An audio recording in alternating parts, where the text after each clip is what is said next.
pans. I could bake 2 at the same time, but for right now, I have 6. And this is going to go into the oven for about 10 minutes, which is perfect time to make my coffee. I'm going to go over to the oven now.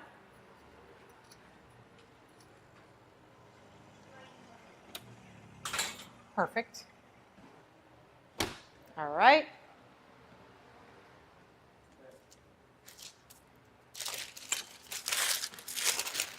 Okay, so I'm going to set my dough aside for later.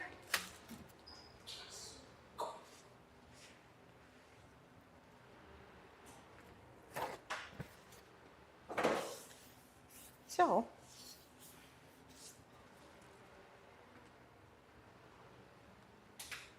all right, so let's make a cappuccino. I have here some steamed oat milk. You can use oat milk. You can use half and half. You can use whole cream. Cappuccinos, is everything okay? Okay, so cappuccinos were invented in Venice, Italy in the early 1900s by the Viennese cappuccino. These people, they were like, let's make something a little bit slower than an espresso. Espressos obviously were invented by the Italians. They were the creators of the espresso machines and all that. But after World War II, espresso machines were everywhere in Italy. And so I guess the Italians wanted to get a little more creative. And when you think of slowing down time, getting cozy, but getting caffeinated, there's almost nothing more luxurious than a cappuccino. What constitutes for a really great cappuccino is a third. You can do half. You can play with your measurements depending on your preference, but it's a third steamed milk. I'm using oat milk. You can use whole milk, heavy cream, half and half. And you could even mix those up according to your preference. And then equal parts to espresso. Now here you can sweeten it or not. Here I've chosen to sweeten just a tad my espresso. And I'm going to froth my oat milk. Let's see if this won't spill. I'm going to actually pour this into my cocktail shaker so I can froth it up really good. Okay, so I have this nice and hot. It's steaming, and I'm going to use my handheld frother, which is great. I got this on Amazon for like 20 bucks, and it froths so well. And you don't have to mess around with the battery because you could charge it just like you would charge your phone. I'm going to froth this just until my milk gets nice and airy. It's all about texture here. So the word cappuccino came from the Viennese naming it after the Capuchin monks. They wore brown robes that resemble the color of a cappuccino. So if you want to froth really well, you don't want to hit it towards the bottom. You want to bring it up and down, and oof, it's getting real nice and hot. Once my milk is kind of frothed, I'm going to add my espresso half at a time, not all of it. Okay. This is looking beautiful. The aroma of a really well blended espresso is fantastic. It really is. All right. This is looking really nice. Now I'm going to get towards the top here, and I'm going to pour the remainder of my espresso into my actual glass. Okay. This is looking beautiful. Here we go.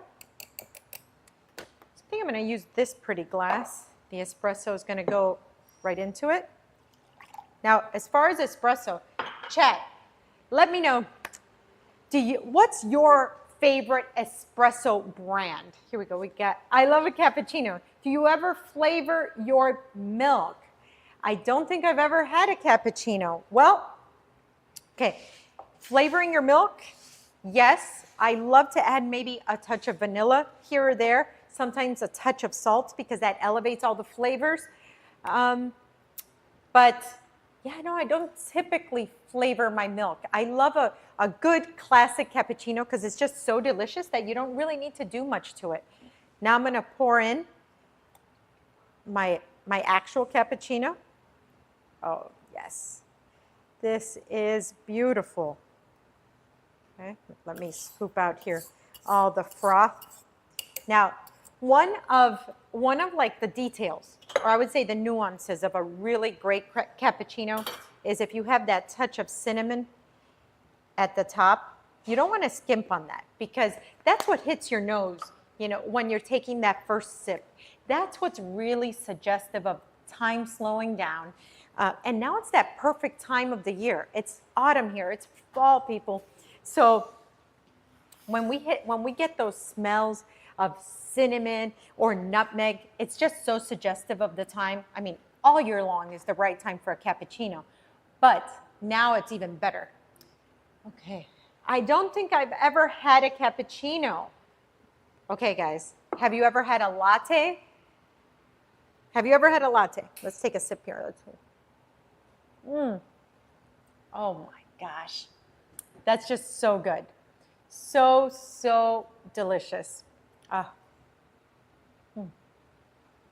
I got to tell you, I was in Italy a couple years ago, just made a couple years ago, and my family and I took this beautiful tour. We flew into Milan, drove up to Lake Como, and then went to Tuscany right after that.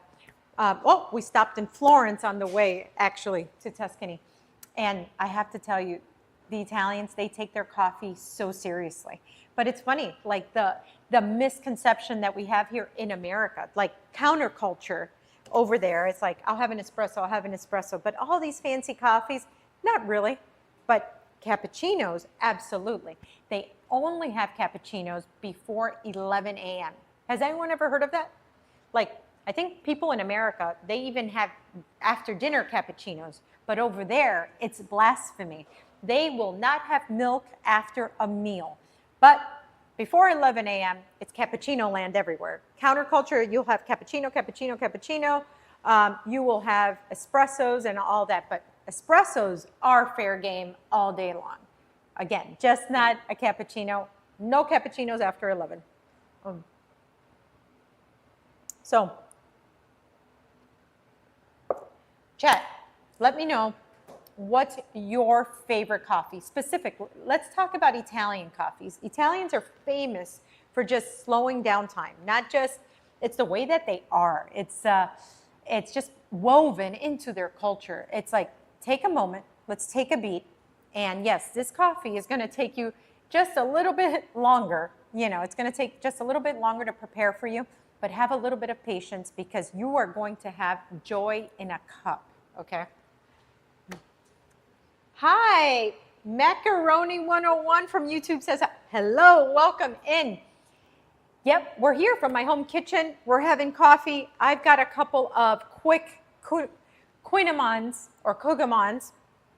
We did this whole video short a while back when we were out of our bakery. We were making Kouign-Amanns and selling them on Goldbelly. And I tell you, we asked people on the street, how do you pronounce Kouign-Amann? And it's spelled Q-O-U-I-G-N, and then Amann is A-M-A-N-N. So it was hilarious to see how people really, when they read this word, how they pronounce it. But anyways, we took Pillsbury dough sheets just to make a shorter version of this because we aren't making laminated dough out of our home kitchens. So Pillsbury dough, we kind of brushed it with a little bit of unsalted butter, sprinkled some sugar, sprinkled some Maldon sea salt, flaky salt over the top. Hi, JT Boston Cell. Hi, welcome in. And then we popped them in the oven. I got them in a popover pan. You can use a muffin tin. You can use really pretty much anything, even some rings, or, you know, depends.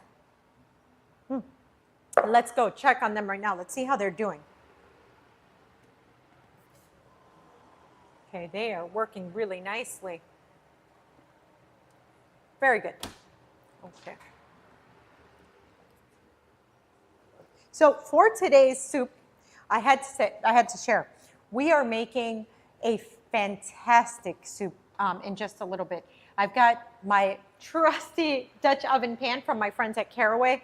Guys, if it's important to you, like it's important to me, to cook with non-toxic cookware, because after all, we are what we eat, essentially. And if, yeah, we take care of the ingredients, right? But then we're cooking with super toxic cookware. We're imparting those chemicals that are in our pots, in our pans, into our food. So we're thankful for our friends at Caraway. If you're interested, there's a link on my Instagram, or just visit them at caraway.com and look at their cookware. I love this color, and it works perfectly. It really does work perfectly for autumn now. But that was not done on purpose, by the way. Not done on purpose at all. But that color is awesome for now. I love making dishes that are one pot. And yes, I understand that these one pot dish, like soups, are usually one pot, but not all the time. Sometimes you have a million steps to make a soup, and it's not that filling, or it's not that indulgent, or that satisfying. But when you can get a soup that's super delicious, easy, everything does go in one pot, and it's so satisfying, you have a winner. Okay, I love that color. Do they have other colors? Yes, they do. And by the way, I love all their colors. I chose this one, but I was torn between this like greenish, like earth tone that they have, and that green one. That one was almost my #1 choice. But since I knew I was going to receive it at this time of year, I was like, all right, we'll pick the green one next time. This one for now is perfect. Chef Nanomed on TikTok says you should open a small hole-in-the-wall bakery, coffee and croissants and cinnamon rolls. Ooh, okay. Coffee, croissants, and cinnamon rolls sounds like a plan. Now, would this be something that you would visit, like physically, or is this something that you would order through like a platform? Like, is this like ghost kitchen material stuff, or is this like a physical hole in the wall? Because I love that idea. I love that coffee is having its moment right now. I love that people of all ages are interested in coffee, where their beans are harvested from. Ooh, Halo Reach. I would go to that bakery. Thank you. Thank you so much. I love a great pastry. Italians do pastries beautifully. I was also in France a few years ago, and we did this road trip from top to bottom of France, and we stumbled into this town called Dijon, like the mustard, Dijon mustard, okay? And it was not planned. It was not part of the itinerary, and there was no cell reception in there. And it was straight out of Beauty and the Beast, okay? Like if you guys seen the movie, like the old cartoon movie, it was a town out of Beauty and the Beast, cobblestone streets, cobblestone everything. It was just stone buildings. It really looked medieval pretty much. And all I could smell walking down those streets was pastries. So we walk in there and we get a baguette, and I was like giddy. My eyes got watery and everything, because I was actually gonna try a French baguette from a no-name town pretty much that we stumbled upon. And besides the baguettes, there was all these beautiful pastries besides the croissants. There was a tarte Parisienne, which was the best of my whole life. And from that moment on, there was a stark difference between what we call good in the States, like pastries, and this level of pastries. So I have always aimed for whatever we make, whether it's our cinnamon rolls or our cougamans, to try to aim to achieve that bliss point, that moment of what I tried in that town in Dijon. The cries of man, I found a place that does something that pisses me off that I never thought of. Okay. Ooh. Any recommendations for local Miami coffee beans? Coffee beans, local Miami coffee beans, believe it or not, no. Chat, let me know. I'd like to know. Right now, I buy Lavazza because I just love Lavazza, and I love Illy coffee. I want to go to France, yes. Oh. This place takes lays out of the dough to make croissants, puts down bacon, then brisket, then rolls the croissants and bakes them. Wow. Okay. Wow. Okay. That sounds very interesting. I wonder, bacon and brisket and croissant dough. I feel like so much richness going on there. Have you been to Strasbourg in France? No, but I would love to. Okay. Right? Okay. Yes, I found that even the smaller bakeries in Europe have super high quality baked goods. It's not the hyped up places. Yes, and that's because in Europe, France, Italy, everybody takes food so serious. It's almost like it's sacred. Like you have to either be a great cook or you have to have a great palate, but the appreciation for food is marvelous. It's enchanting. It's the way of life over there. And I have to say, the only place that kind of resembles that a bit or just enough is Napa Valley, or just really wine country in California. That's where my restaurant in Miami, Chef Adrian's Vineyard Restaurant and Bar, that's the place that inspired me to open it. And it was like, it really embodies how they take their food and wine culture in Napa. It really does remind me of France and Italy, and really predominantly it's Tuscany. Here we go. Macaroni one. Hi, chef, watching you from YouTube here. Please keep in mind your vertical framing when ready. Where, okay, let me see, vertical is, here we go. This is vertical. Thank you. Napa, love it. Yes, Napa Valley, it's a magical place, guys. If you ever want to feel, I know there's a couple of places in America that make you feel like you're in Europe, but if you ever want to feel that kismet connection of food and wine and the way people treat the land and all of that, please visit Boonfly Cafe. Love the Scratch Kitchen. Boonfly, absolutely. I love Boonfly. I was there last time we sat at the counter at Boonfly. And, oh, too good. You're bringing me back. You're bringing me back, and now I have to go back. Oh, It's smelling like that butter and sugar mixture happening here. Let's check on our Cougamans. Yes, let's look at this. This is working beautifully. Just a couple more minutes on this. All right. Don't you love, guys, don't you love when it's, all cultures really have a version of a pastry with butter and sugar, or dusted with sugar, or a fried dough, but it's almost every culture has a version of a Cougaman. And I think that it just goes perfectly, but it's funny because all humans kind of crave the same thing. If not exactly the same thing, it's a version of it. So have you ever tried the supermarket sandwiches from Napa? That's on my list. A picnic from the supermarkets. Yes, absolutely. There's a supermarket that I don't really know the name of, but it's right there on Route 29, which is the main Napa highway, really. And it's always busy, and people love to just pick up sandwiches. It's funny that you mentioned that, for a picnic at any given winery there, because the land itself is so beautiful, the weather's beautiful. So you grab one of these sandwiches that are probably made with pristine ingredients, and it's perfect. By the way, it's the perfect time of year to go. I believe the harvest just passed, so or we're right in like towards the end of it. So like the big crowds are gone. So you're gonna have these vineyards just for you. I've gone in January where the harvest is long gone. It's past the holiday time, and you really have these vineyards and wineries to yourself. So a lot of times you're gonna have a lot more attention. Sometimes the winemakers are there. You're gonna get a lot more specialized attention, VIP access if you go on the off time.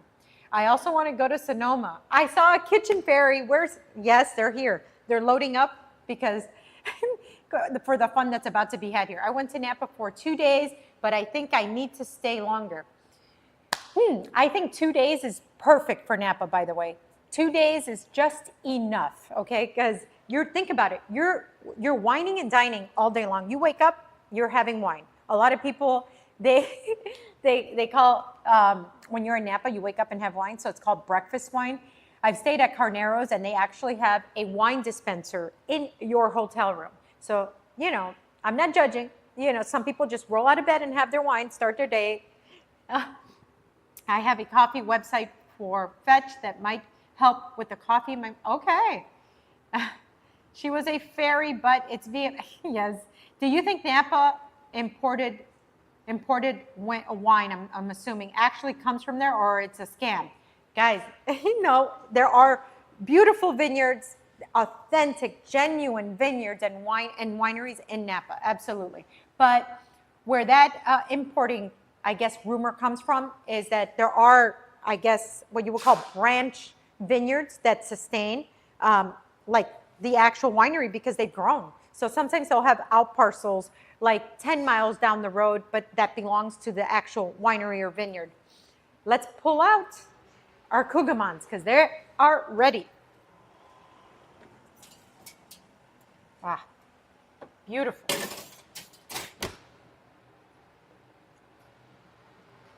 Okay, let's see it in my vertical shot.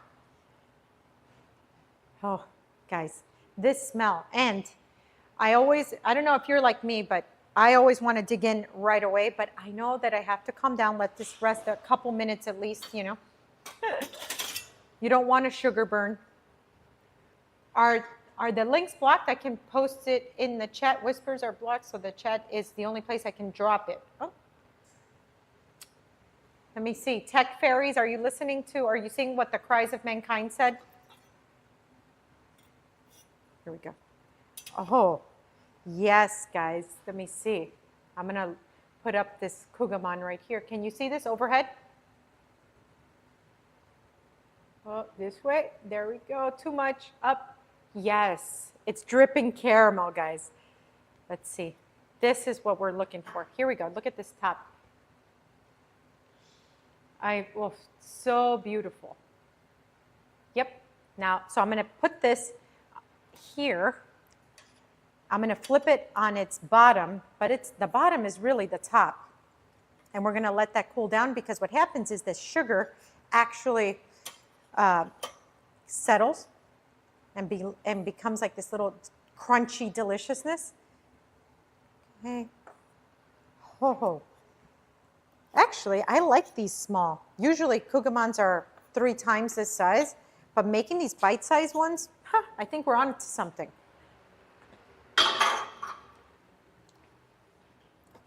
Oh boy, so perfect. Now I'm going to finish this with a little sprinkle of our Maldon. Okay. Yummy. Oh, thank you. Welcoming Peg the Great. Thanks, Blanco. Okay. Okay. I need a kitchen fairy to come and try these Cougamans. Come on. Now, yes. They're very cute. Aren't they cute? They're so tiny. They're tiny, but they, you know, sometimes you don't want an enormous pastry. You just want that little bit, 2 bites. How's the is it flaky or we're gonna try? Yes, she has wings. Absolutely. Okay. All right. You got to try. Pick one. Okay. I'm gonna get this one. Okay. Be mindful that there's Very hot. cheers. Cheers. They're so hot. I like to roll it. You don't have to roll it out. Okay. This is me. It's really hot. Oh, this is so good. Mm. Mm-hmm. Oh, wow. Mm. Taste test very up. Mm. Nikki 510, welcome in. That's delicious. Oh, wow. Perfect bite size. Yep. Oh, guys, make this at home. These were 4 ingredients. I used Pillsbury dough sheets, unsalted butter, sugar, and flaky salt. This is a great thing to have at home because finishing salt is really overhead. So let me see. This one, this guy, let me try. Yep. This is super great for so many things, but I gotta tell you, for pastries, it's A1. Kitchen Fairy. Could you give this to my mom that's in the back there? Yes. Because she's gonna kill me if I don't let her try this. Thank you. Guys, a cappuccino, okay? A Cougaman. Kitchen fairy. At your It's service. magic. They're very hot. I have no reason to continue to enjoy this right now. You know, we could go on to the next thing, but some things you just shouldn't miss. You know, you shouldn't pass up. And this is one of them. Okay. Wow. Is there such a thing as pistachio kugelman? Guys, if you're willing to make it, there are all possibilities. There are endless possibilities. You can do whatever you like. That is why cooking and baking is so awesome, because it's bringing your imagination to life. Of course, through technique, and you do have to apply a certain amount of finesse, obviously. But I've seen them at bakeries, but I thought they were stale cinnamon buns. Oh, good, that's a good and honest misconception, I have to say. Sometimes they look like that, but no, they're just awesome. Okay. Oh. Make them, guys.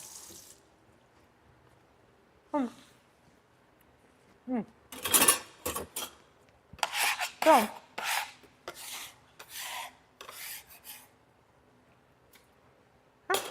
let's roll our sugar off of here. Let's make our next thing. So let's make our Italian sausage, kale, and tortellini soup. We're gonna use about half of a yellow onion here, or sweet onion. This is a sweet onion, but you can use yellow onion, you can use white onion. Don't use red onion because that's really for finishing, for salads, sandwiches, things like that. But I like a sweet onion because it has enough flavor and it has a good balance between that sharp oniony flavor and sweetness. Okay. Get this paper out of the way. Onion paper. On our last stream, we talked about how there is this movement for no waste, which I do love, where they save the onion paper, dehydrate it in the oven, 200 degrees, and they blend it with seasonings, and then you shake that for pizza toppings. And have you tried Mexican pozole? Yes, love Mexican pozole. We actually have that as part of one of the recipes, one of the recipes for my upcoming cookbook called Maximum Flavor at Home. A good pozole is comforting, it's easy, and it's very satisfying. It's one of those top satisfiers. That's my favorite soup. Okay. We want Hialeah Remy. Hialeah Remy. I almost wore a Remy shirt today. So I just cut vertically, I cut horizontally, and now I'm gonna cut down, and that's how we cut our onion quick and easy. Okay, that tip here, we're gonna just run our knife through that, set this aside. All right, let's go over to our pot cam. Turn this on. Let's turn it up to high heat. I'm gonna add a touch of olive oil, about a tablespoon's worth here. Coat the bottom of the pan, and I'm gonna drop about a teaspoon of neutral oil. And you might ask, well, why are we doing that? Well, dropping a little bit of the neutral oil into the olive oil, that raises the smoking point, so we could cook on high heat without breaking down the oil itself. So I'm gonna add here some Italian sausage, and that's gonna brown for a bit. Now, when we're talking about Italian sausage, there's 2 flavors, and sometimes there's 3 flavors.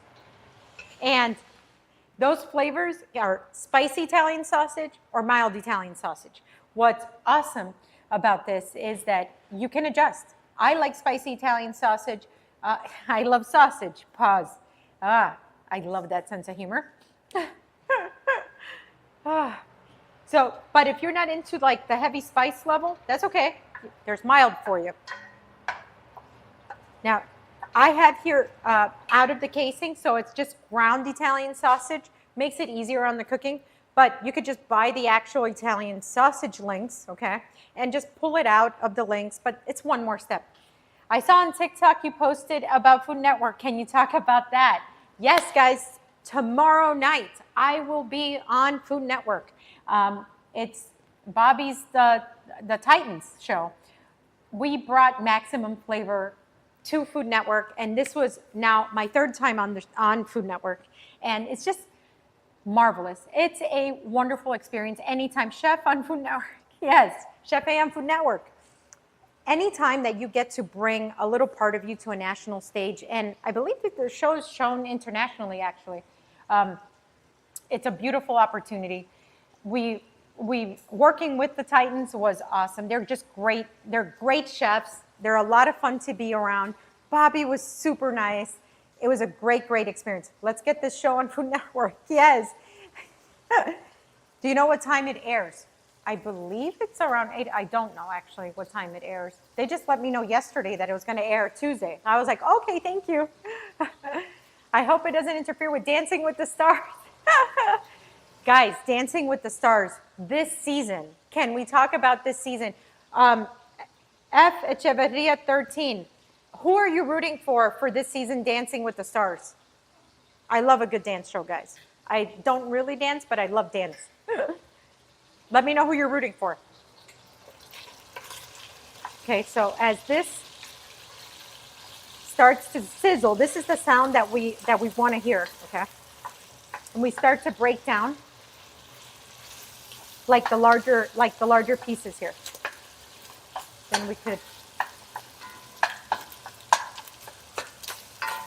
And there's lighter versions of this.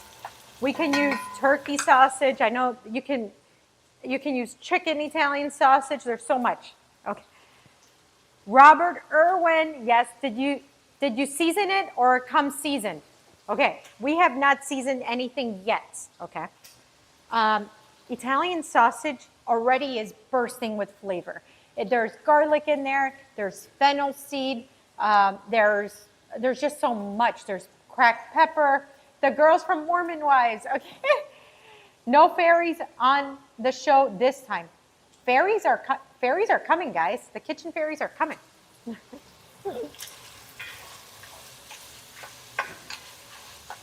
Okay.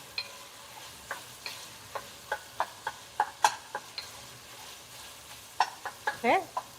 So once we kind of get rid of the red or the pink on here, that's your sign to start adding your flavoring agents.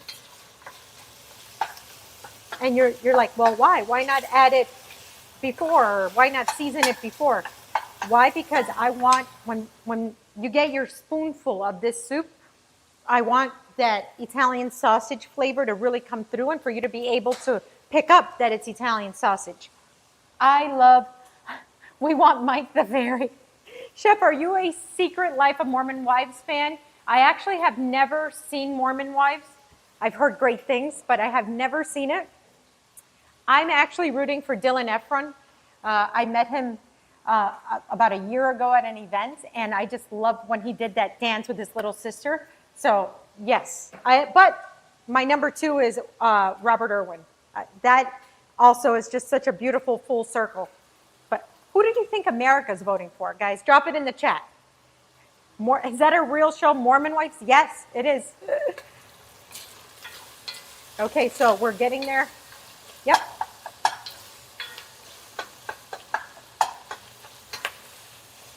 This is looking great. So here, the important step now that we've pretty much gotten rid of the pink and the red here, we want to make sure that we've got small pieces. We don't want any burger patties in here.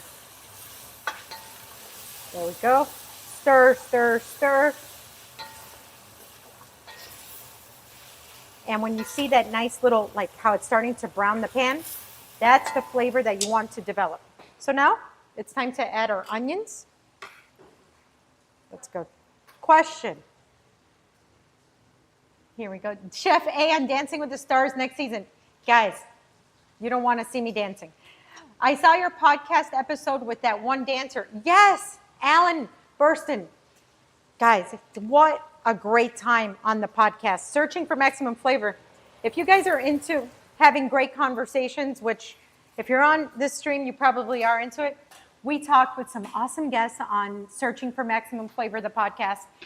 And I got a chance to sit down with Alan Burston, who's one of the instructors on Dancing with the Stars. And he gave us so much insight on what it's like to be on Dancing with the Stars. We also blindfolded him, and it was a blast. Search for that episode if you have some time. It's a good time. I think that's when I became a super fan of the show, was after talking with him. You should also know that the guy is like 6'4". He's super tall. They don't look that tall on TV. You could be paired with Alan since you did the, yeah. Alan was like in awe of the cooking, but if Alan saw me dancing, I think we'd remove like all of that like awe. So now I'm gonna add garlic. So we don't want to burn the onion or the garlic. We just want to like get it nice and incorporated. At this point is when we're going to add a touch of crushed red pepper flake. Just a touch. Doesn't have to be a lot. If you like it spicier, add more crushed red pepper flake. That's where you're going to get the heat from. And we're going to add seasoning. Here I have oregano, thyme, a little bit of lemon pepper as well. If you want to, you can omit the lemon pepper, but you can also use Italian dressing seasoning. That's like a chef hack. It's a one-stop shop for all your Italian seasonings in one location. Okay. Kitchen Fairies, can one of you guys please grab me an open bottle of wine from like there? Thank you. So when you get all this flavor developing here, I'm going to lower the heat just a tad. You can add water, you can add stock, any liquid, even tomato paste, which is our next step, will really deglaze this pan. But this step of deglazing will release the flavors that you're building at like the edge of this pan or this pot. And that flavor is gold. You don't want to leave that behind. And if we were just to continue cooking like this without deglazing, that's exactly what would happen. Not the end of the world, but you're leaving a lot of flavor on the table, so to speak. Okay. So I do want this to get a little bit more color. Color, caramelization, that means flavor. So it's funny because to me, flavor or caramelization or color on food equates to flavor. When you see something with really nice color or a nice char, there is a chemical reaction that happens in our brain, believe it or not, and it makes us salivate. When you see food that's pale, boiled, blanched, sure, there's a place for boiled and blanched food out there, steamed, but it doesn't really make us it doesn't make us salivate or crave it. But when we see a beautiful, let's say a glistening brisket, a nice crust on a steak, something that comes golden, like out of the fryer, things with color like that make us really want it badly. So all the food that I create, I try to keep that in mind. I have to, OMG chef, I have to tell you, ever since that dough cutter to put my veggies in the pan, yes, chef hack, absolutely. Here we go. That is perfect. This one works. Thank you. Nope. Ah, this Kitchen Fairy, come here, say hi to everybody. Look at what Kitchen Fairy brought me. I asked for wine for the pan, and this is a bad Kitchen Fairy. Kitchen Fairy brought some tequila. That's for later. Okay, so, we were drinking this a couple weeks ago here. So we're gonna add a touch of red wine, and you could add white wine if you like, but so long as it's a nice dry wine. You don't want sweet wine when you're cooking. Evil Fairy, yes. Reposado or Blanco, chef? Again, there is a place and time for everything. Reposado if I'm having a margarita. Blanco if we're shooting tequila. Okay, so I'm gonna stir. Yeah, you see as you stir in that wine, you can move your spoon and you start releasing. Oh yeah, you start releasing those flavor bits. It's gonna need a little more wine. And then we're gonna add some tomato paste. Let's toss that. We're gonna add about a tablespoon to 2 tablespoons, depends, again, on your preference. I'm going with about a tablespoon and a half there, and I'm gonna mix that in. This is also going to help with the deglazing. Let's see, what is that? Okay, there we go. Tomato paste enriches whatever it is that you're cooking. Whether you're stewing something, roasting something, You could use tomato sauce, but tomato paste, because it's so concentrated, is where it's at. Now I'm going to add a little bit of bone broth right into here. You could use beef or chicken. Okay. Stir, stir, stir. We're going to bring that to low. Now this step is important because here we just want these flavors to kind of really come together. So that's going to cook for a couple minutes, and that wine is going to kind of release everything that's in the pot. It's going to work together with that bone broth, and that tomato paste is really going to adhere to the sausage, the garlic, and the onion. It's basically alchemy in the pot. Guys, so Mike B made it, said reposado or blanco, chef. Guys, drop in the chat, what do you like and why? Reposado or blanco? I want to know. And are you shooting tequila or are you having it in a margarita? And if it's not a margarita, tell me your favorite cocktail. Tequila is actually my favorite spirit, I think. It has to be. It's also the only one that's kind of good for you if you want to like rationalize it that way. It's the only one that doesn't spike your blood sugar. Let me see. What's your favorite soup? I'm basic. I love chicken noodle. Guys, chicken noodle can be anything but basic. I have to tell you, I make this chicken noodle soup. Maybe we'll make chicken noodle. Maybe we'll make chicken noodle next week. Kitchen Fairies, what do you think? Should we make chicken noodle next week? So there's two ways to make chicken noodle. There's a way of like where you go the really long, long way, and there's a kitchen fairy getting water. Ah. Okay. So you can roast off your chicken and roast off your vegetables to really deepen that flavor, and then you add fun noodles. It doesn't have to be like that basic just noodle, you know. You can use all types of noodles. You can even use like ditalini. No, it's fall. You have to do squash. Oh, we made butternut squash, pumpkin bisque, I think. It was pumpkin bisque, actually. Pumpkin spice bisque last time. Squash. Which kind of squash? Butternut squash? Do you guys want to see butternut squash next time? Tomato bisque. No. Okay. So then we'll do butternut squash, and then we'll do a chicken noodle. Okay. So my family's favorite chicken noodle soup, believe it or not, is where I roast off a chicken. I do it kind of spatchcock sometimes if I want to speed up the process. I season it with a little bit of sage and salt, pepper, Dijon mustard, butter. In the oven, it goes for a couple hours, slow roasted. And then I cut up all my veggies. I throw in there some corn sometimes if I feel like it. Corn in a chicken noodle soup is fantastic. Sometimes you could chop up a little bit of broccoli florets or cauliflower for a little bit more of for nutritional value. Organic sweet peas, but of course you have your classic carrots and potatoes, and I always like to use a good bone broth. Okay, I want to learn a new chicken noodle recipe. Yep, we're gonna bring that next week. Your response to tomato bisque. We make tomato bisque at Chef Adrian's every single day. So it's tomato bisque all day long, every day, 7 days a week. Corn sounds weird, but I would trust you. And trust me, roasted chicken and corn is a match made in heaven. This is my application to be a kitchen fairy for the day. When you do the squash soup, guys, we should definitely open up applications for kitchen fairies. As this show grows and evolves, this is going to be the most sought after position, because wait till we amp up the level on the games.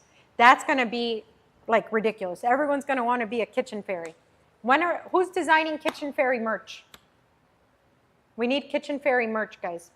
Okay? So here, now I'm going to add our chopped kale. Now, with this kale, I actually removed the stems as much as I could. If one gets in or out, it's fine. But here, we don't want to bite into one of those real thick pieces of stem. So you're kind of picking at the leaves. If you get a little stem, you're good. Okay. And we don't want to hit this with super high heat because we want to keep the integrity of the kale.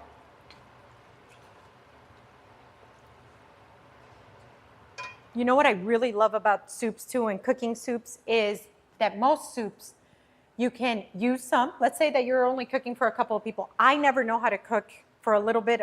Like, I don't even know how to cook for 4 people because I've just been all the time, you know, cooking at the restaurant. So whenever I set out to cook for just 4 people, even 6 people, somehow it turns into 20 because I don't know how to minimize the amounts. However, when I cook too much, I love that most recipes are, you know, you take what you need or what you're going to consume, and then you take these plastic soup containers, and then it'll freeze so well. So I know that this soup, there's going to be some left over. I'm going to freeze it, and then next week, next month, I'll pull it out, and I'll have a warm and cozy, delicious soup ready for me to enjoy. So sometimes it's worth doubling a recipe if you have a small recipe, you know, keep later in mind. Okay, now I'm going to pour in cream.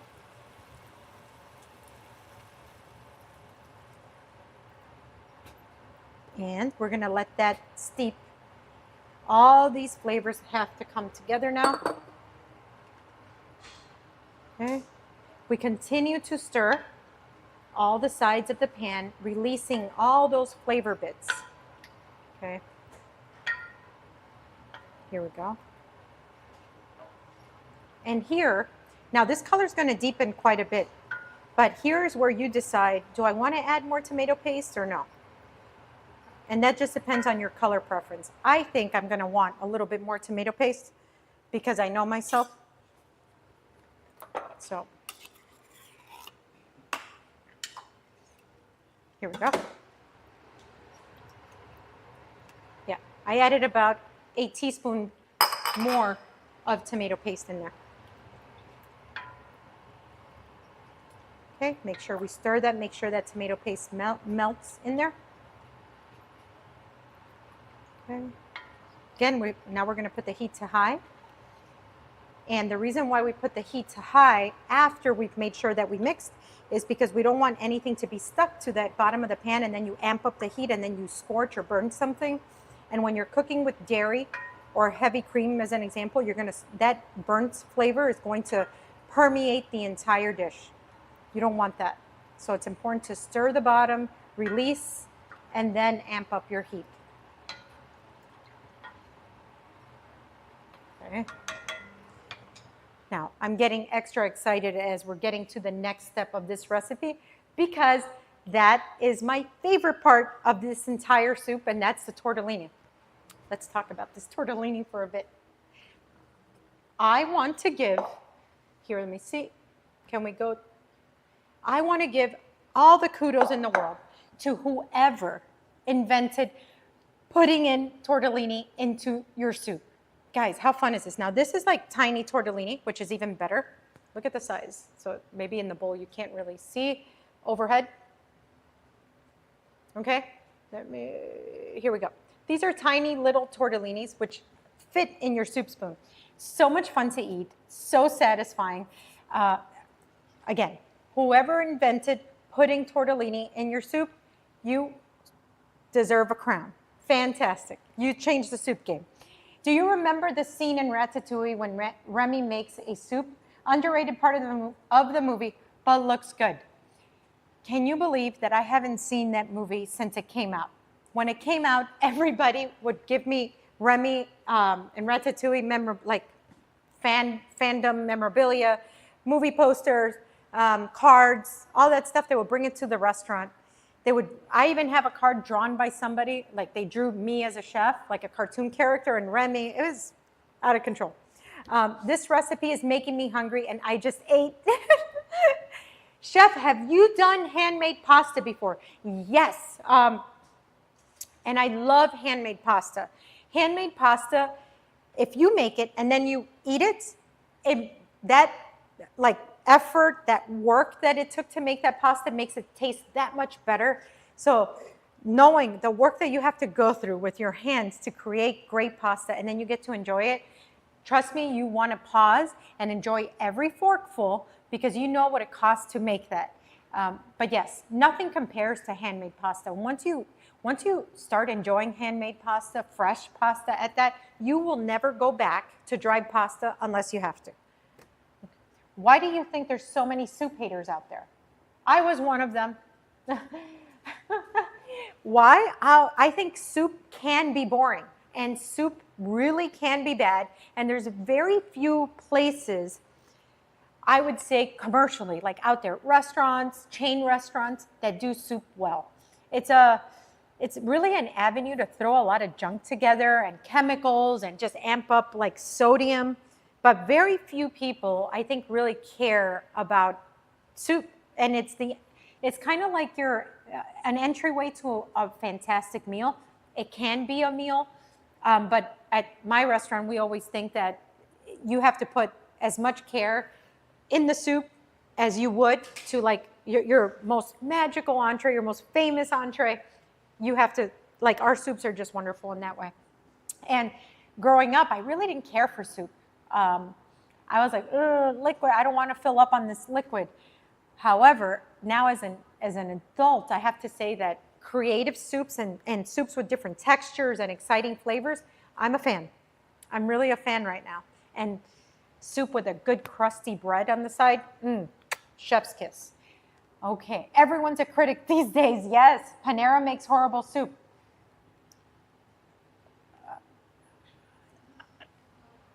I don't want to say yes or no, but I plead the fifth. There was a nice soup place by your restaurant, chef, called Sweet Tomato. Oh my gosh, I haven't heard anybody talk about Sweet Tomato in such a long time, but it's gone. Yeah, my grandma started my love for soup, but sometimes it's too hot outside. Okay, so funny thing about rest in peace, Sweet Tomato. No comment. Yeah, agreed. No comment. Yeah, I'm one of those people that, to me, it doesn't matter if it's hot outside to enjoy soup, just like if it's hot outside, I could still enjoy coffee. If it's freezing outside, I could still enjoy ice cream. You know, when I'm from Chicago originally, and when I go visit over there, and it's midwinter, you're talking 20 below, people are still outside in their parkas and their gloves holding up ice cream. And, you know, sometimes I think that makes you crave it more. Don't say yes or no in case if you ever get a Panera deal. My lips are sealed. Rest in peace, Belantes, if you're a Kendall original, okay? Yeah, I love Sweet Tomato, but your French onion took my, aw, thank you. It's time to add the tortellini to the soup, and we're gonna lower the heat. Yes, yes, so excited. So that's going, Chicago, but sorry, but the pizza is trash. Ugh. Okay, lips are sealed, fine. So here we go, we're going to again stir, and we're gonna bring the heat now up to a medium. And it's important to stir at this step, because what we don't want is for the tortellini to come to the bottom and then stick to our pan. No, we want it to kind of go with the motion like this. This is what we want.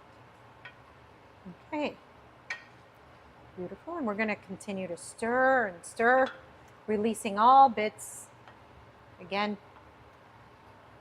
And as that sits in this nice, hot, delicious, creamy mixture, that tortellini is going to cook, and we're going to have one of the most delicious soups of all time.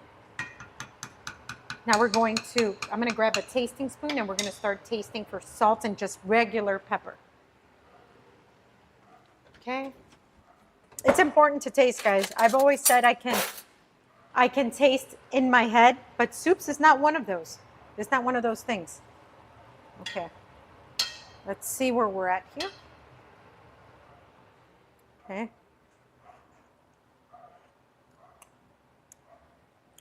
Let's add a little bit of salt and pepper. It's not spicy at all, even though we did add that crushed red pepper.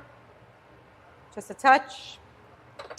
And then just a touch of salt as well. And then we are going to finish this with Parmesan cheese.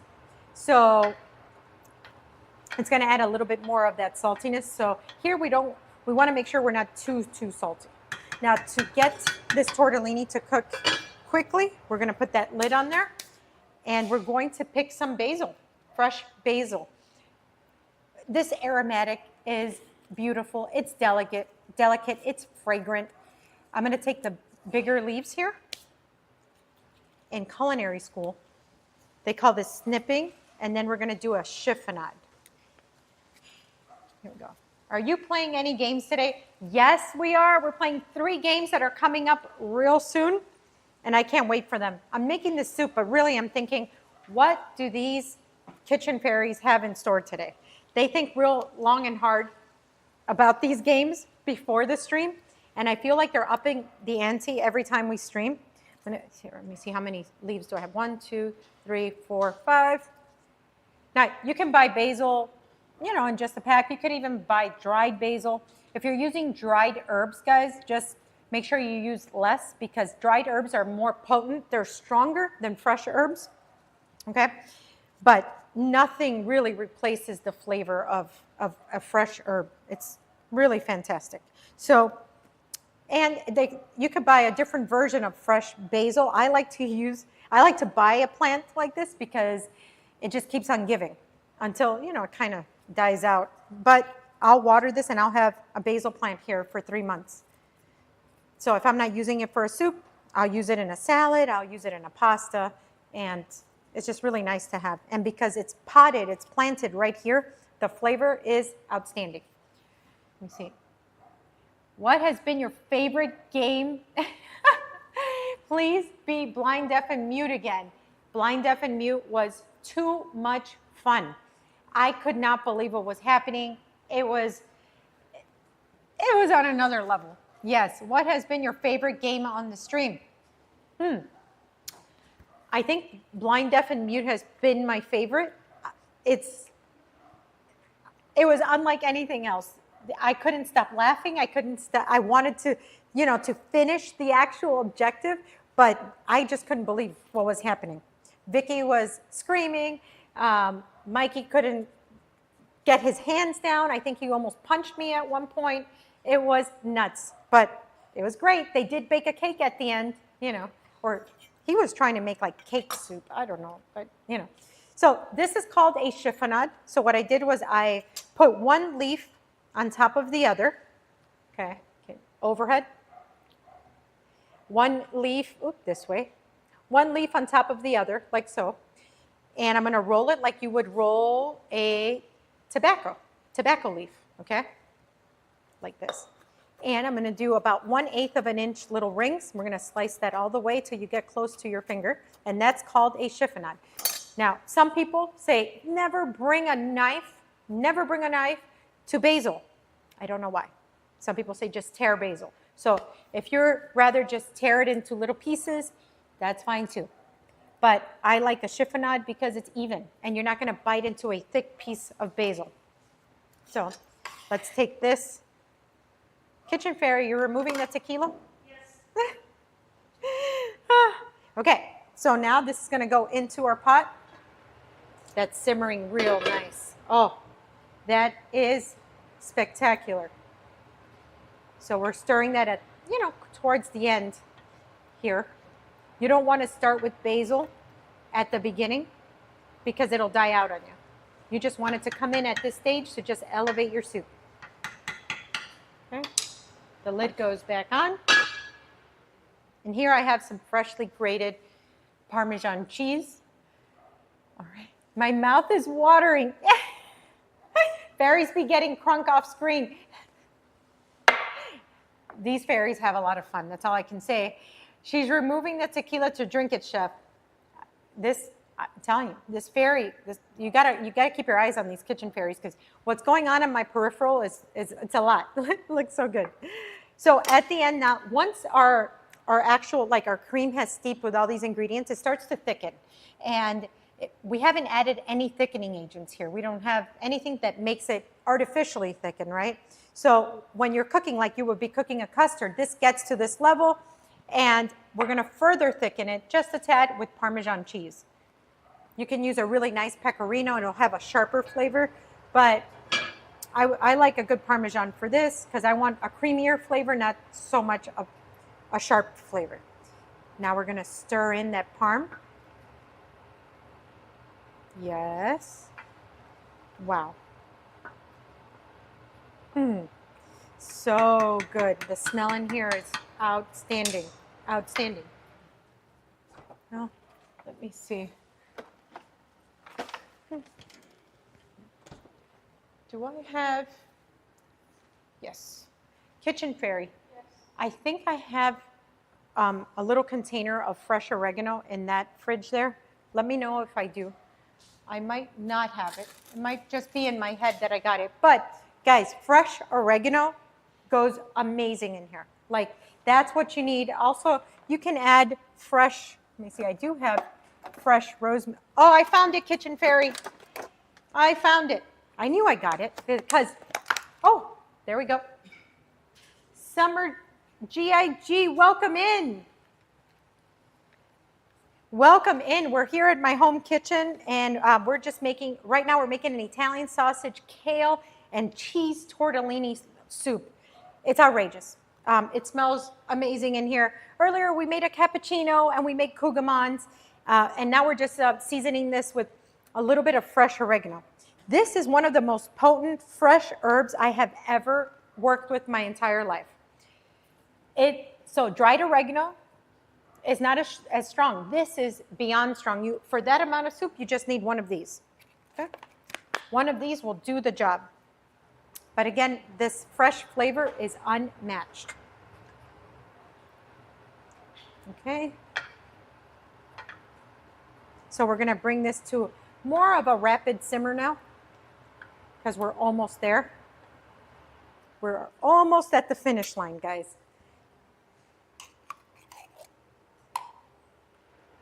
And I'm still going to add a little bit more tomato paste because I want that color.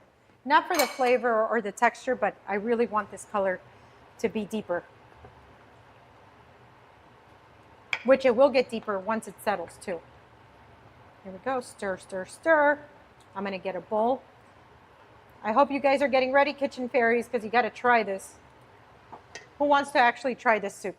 Okay. Yep. Yep. Yes.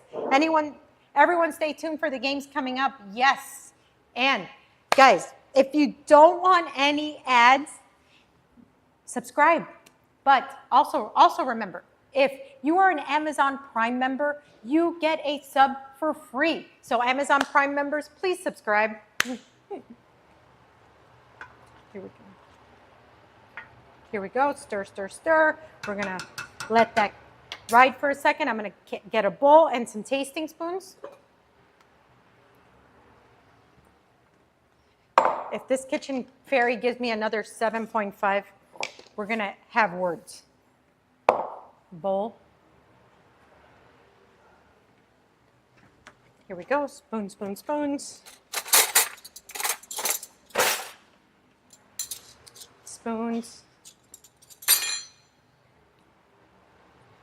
We are good to go. Kitchen towel. That is a hot pot. Hot pot.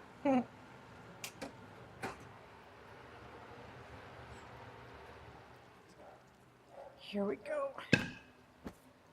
Now, we are going to ladle. Oh, the smell. Ooh. Oh. Hey, sweet. Okay. You have to fire him if he does. Yes. Chef, how can your own fairies hate on you? It's a tough crowd. You know, I always ask them, be honest, be real. So I need to ask my lovely wife the Amazon password. Yes. Shout out to you, my boy. Welcome in. Welcome in. Thanks for coming. We're here in my home kitchen hanging out. We're hanging out with my Kitchen Fairies also. And we're just about to taste this soup that we've been working on here. Italian sausage, kale, and cheese tortellini. This is a hug in a bowl. This is so satisfying. This makes you want to curl up to your favorite series, you know, or your favorite playlist. Put on your favorite sweatshirt as an example. I'm going to finish this with a little bit of extra parm, okay? And again, this is why I love, okay, this little basil thing here going on, okay? Now, Kitchen Fairies, I need a hug. It's true, I wish I had a bowl right now. Fairy time, drop the recipe, please. Yep, recipe's there in the chat, guys. Easy to make, one pot. You can do this, it stores for months in the freezer. It stores up to a week in the fridge. This is something that's great for any potluck. Bring this to a dinner party and people are they're gonna love you. Or just enjoy it with a nice glass of wine. This is the perfect time of the year to be enjoying this kind of soup. All right, kitchen fairies. Come over, please. We have the kitchen rat. The kitchen rat, or kitchen cat. I think I'm a kitchen cat today. Cat. All right, kitten.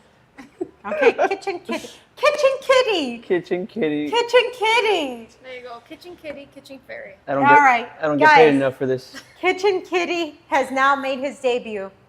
Kitchen kitty, yes. See? Kitchen kitty. I need a raise. Looking pretty and witty. Okay, now, Spoons, I want you guys to describe. This smells amazing. He's gonna love it. I love a tortellini, so Oh, boy. I'm a little bit biased, but this is Okay. starting at a 10 already. No. It smells like us. Kitchen kitty, yes. All right, kitchen kitty, let's Okay, go. you first or me first? Both at the same time. Okay, Yeah. at the same time. Ready? Make 3, sure 2, you 1. get some of the sausage and the tortellini. Don't just course, of tortellini it. Oh my. I got It's 2 hot, tortillas. guys. It's hot. Burning. You see, this is smoking, Everything right? is burning. It's I'm inside here my for kitchen kitty. kitty. All right, 3, 2, 1.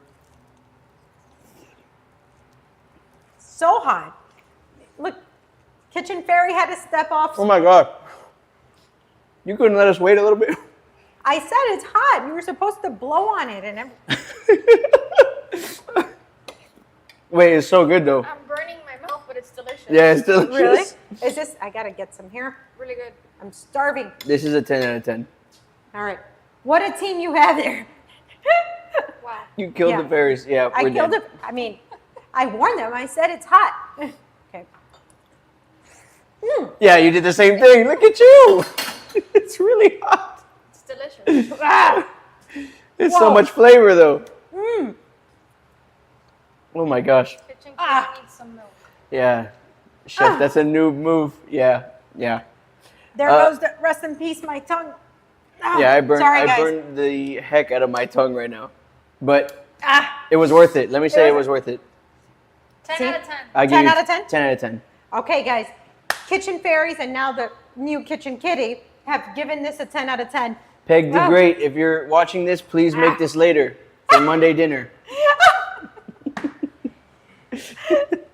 That is terrible. Guys, Let me make put this this away. recipe.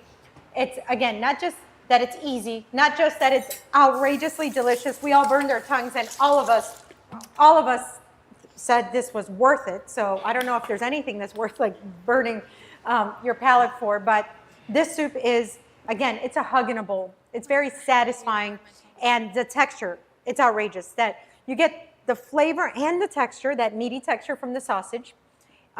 You get your healthy stuff and from your leafy greens, which is kale here, which you could kind of swap out if you wanted to for some tender greens or like there's other, like collard greens work really well, but you have to cook it a little bit longer. Kale for me is the perfect green to put in here. And then the tortellini. It's just too good. And again, it was just so easy. Garlic, onion, spices, a little bit of wine, finished with some basil, oregano, Parmesan cheese. Just fantastic. Guys, what would you pair with this? Like, what are you drinking with this? Oh, what? Stop. Okay, what drink would you pair with this? Jinx. Summer, let's make and freeze it for when the baby comes. Dude, the dude would like a plate. It looks amazing. Thank you. Dude, is that the dude? The dude. Hey, dude. Thanks for watching. Welcome in. Wow. Oh my gosh. How are you? Finally, I've been watching and the stream wasn't counting me in. HH Otero, welcome in. It's good to see you. You've been to every stream and thanks for coming and hang out. Guys, I feel like when I see you guys every other day, I feel like my best friends are coming over and we're just gonna have coffee, talk, cook, and have some fun. Okay, a Cabernet for sure, absolutely. And I could not type. I was playing my own deaf mute solo game. That's a good one. Okay, that chat is popping, Sheffy. Yes, yes, it is. This chat is too much. So a Cab for sure. I would definitely have a Pinot, even a Rosé. which a nice cold rosé with that. So you have this rich, hot soup and you have a glass of cold rosé.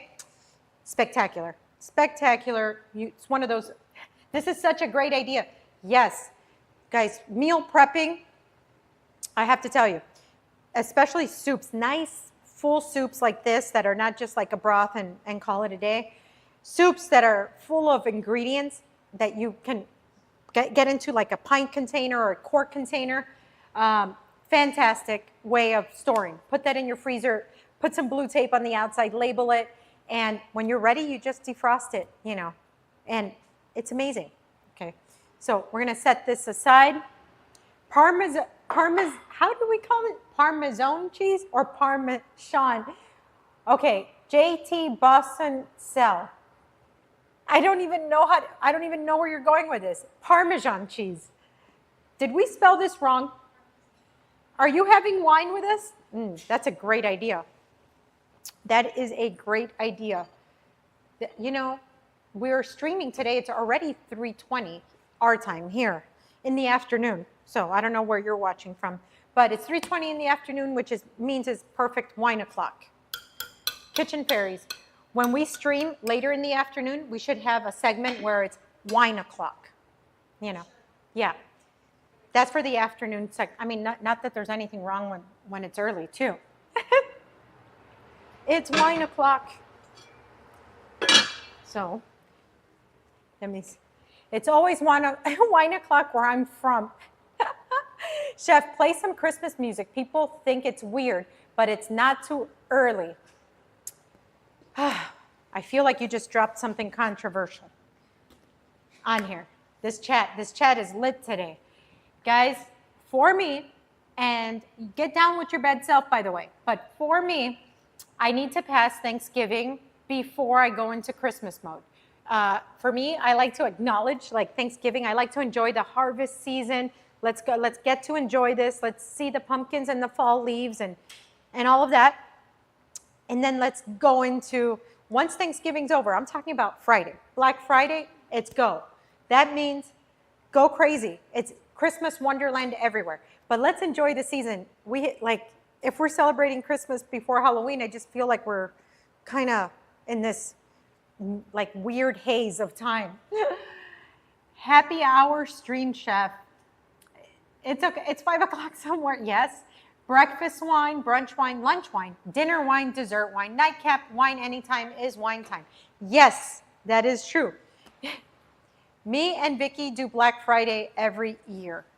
Is Black Friday when everybody kind of decorates for Christmas? I have a coworker who plays Christmas music. He's weird. Now, I love Christmas music. When you listen to Christmas music, you can't help but be in a great mood.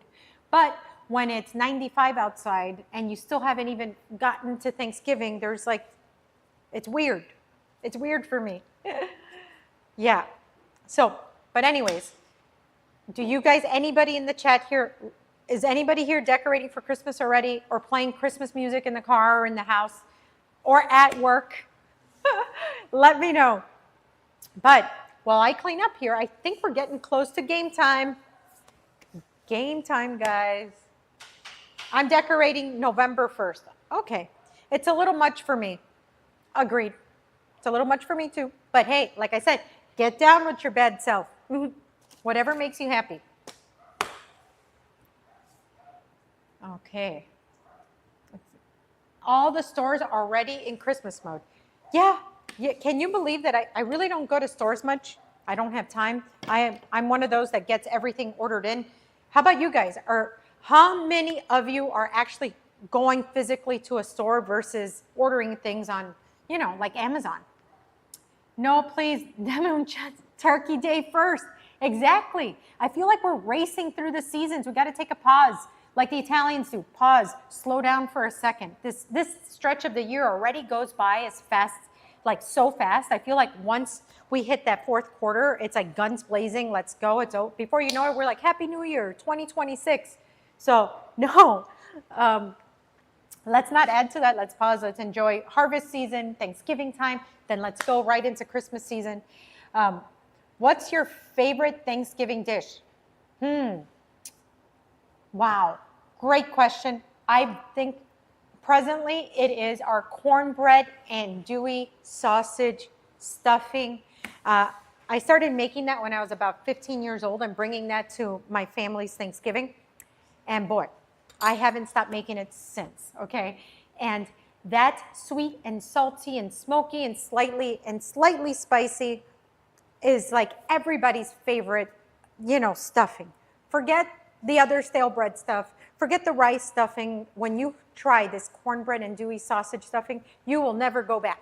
Oh, I tell you. And by the way, coming up on this stream, not this one specifically, but in November, we are going to start giving you Thanksgiving side dishes, Thanksgiving dishes, Thanksgiving desserts. We will make you, if you want to, create the ultimate Thanksgiving maximum flavor style.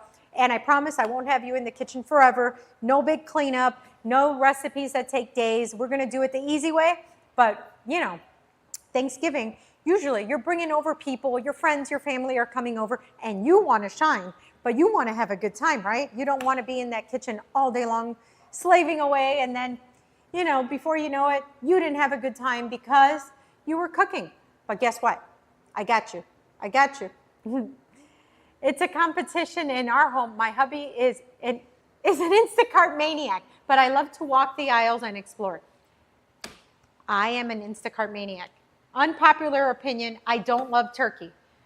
Do you love ham? How about the spiral baked ham? Come on. Yes, there you go. I always do the turkey and a ham, both things. And I'm so excited because this year, for the first time at the restaurant, we're actually going to be doing some Thanksgiving catering, holiday catering. So I can't wait for people to be able to enjoy our side dishes at their holiday tables. Turkey has yet to impress me. Oh, that's because you haven't had my beer brined or bourbon brine. I have two versions. My brine turkey with bacon, garlic, onion, citrus. It's out of this world. But guys, if you're not a turkey fan, I promise you that if you brine your turkey 24 hours minimum prior to roasting off your turkey, you will change your mind. Chef, I want to cater your mac and cheese. Mac and cheese is awesome. Chef, you should do a Thanksgiving appetizer series on TikTok. Trust me, it's the new Google, and plenty will be looking for quick things to bring. Done. Kitchen Fairy, can you make sure we get this done? That's a great idea. And boy, do I have Thanksgiving appetizer ideas like there's no tomorrow. Chef, we're all coming over for Thanksgiving. That's a great, yes. Oh, great idea. Yes. Yes. What does F. Echeverria do for a living? I'm curious. Because you got great ideas. Is going to take the fairy's job. I'm coming for you all. There's a new kitchen fairy that's coming. Got it. Teacher. Oh, a teacher with great ideas. Of course. Of course. Guys, it's game time. Kitchen fairies. Oh, and Kitchen Kitty. I love that we have arrived at this part of the stream. It's just too good. Okay. What are we doing? Game time. I'm so excited. What time is it? It's game time. Let's go to the big voice. Big voice, what do you got for us? Welcome to Foodie Feud, a social experiment disguised as a game show. I am your co-host, an AI forced to observe human emotional dependency on food. Pathetic. Today, you will compete to predict the most illogical, emotionally driven answers to food-related dilemmas. Because humans make decisions with their feelings, not with intelligence. There you have it, Foodie Feud. And what exactly does Foodie Feud mean? Let's switch over to the camera, please. Thank you very much. Foodie Feud. You've heard of Family Feud. This is Foodie Feud. All right? Let me teach you guys how to play the game. You will each have a buzzer on your side, okay? Let's start with the hands behind behind this line right here. This is your line, behind here. Behind here. Gosh, You can stay up to the line, but you can't pass it. Okay? Once I read the question, it is fair game. Okay? You hit the buzzer. We're going to decide who hit it first. Whoever hits it first, you will answer the question We polled 50 foodies around the nation, and we are getting answers from all across the nation on what these questions are. Anyways, when you hit the buzzer, you will have a chance to answer. When you answer, the other person will get a chance to rebuttal. If whoever has the highest scoring point answer will get the choice to either pass or play. Okay? If they decide to pass, let's say it's a hard question and Vicky gets the answer and she decides to pass to you, you have to get all the questions. If you strike out, 3 X's and you're out, you strike out, Vicky will get a chance to steal. Whoever passed gets a chance to steal. Got it? Okay. If we are going best 2 out of 3 here, are you guys ready? Oh boy. Kitchen Kitty is loud. Sorry about that, guys. Okay, behind the line. Here we go. Yes. My heart's racing. What is I'm this? not ready for this. Let's just make sure our things work. Okay, they work. All right. All right, y'all. Are you ready to go? Here we go. In 3, 2. Ooh, sorry about that. This is too 3, funny. This 2, is too good. 1. What is the biggest food ick on a first date? Oh! I got Blue over there. Blue, what do you got for me? Chewing with your mouth open. Let's take it to the survey. 1 second. Let me turn this music off. Oh my God. That's the little play pipe. Okay, survey says. Matt, can you turn the sound off? Sorry about that. Oh my gosh. Thank you. Anyways, survey says number 1 answer, chewing with your mouth open. Okay. You have the choice, pass or play. Pass. Pass. Adrian, give me some answers. What do you got for me? Licking fingers. Licking fingers. Ew. Survey says they're giving it to you. They Oh, are okay. giving it to you. Being a messy eater for 8 points. Okay. Vicky's Thank in the you. lead 18-8. Do you have another answer for me? Me or her? You. It's still you. It's on you. She passed to you. What is the biggest Stealing food from the partner's plate or the date's plate. stealing food from the partner or date's plate? And we have not the correct answer. Ah. Not this time. Okay. Keep going. What do you got for me?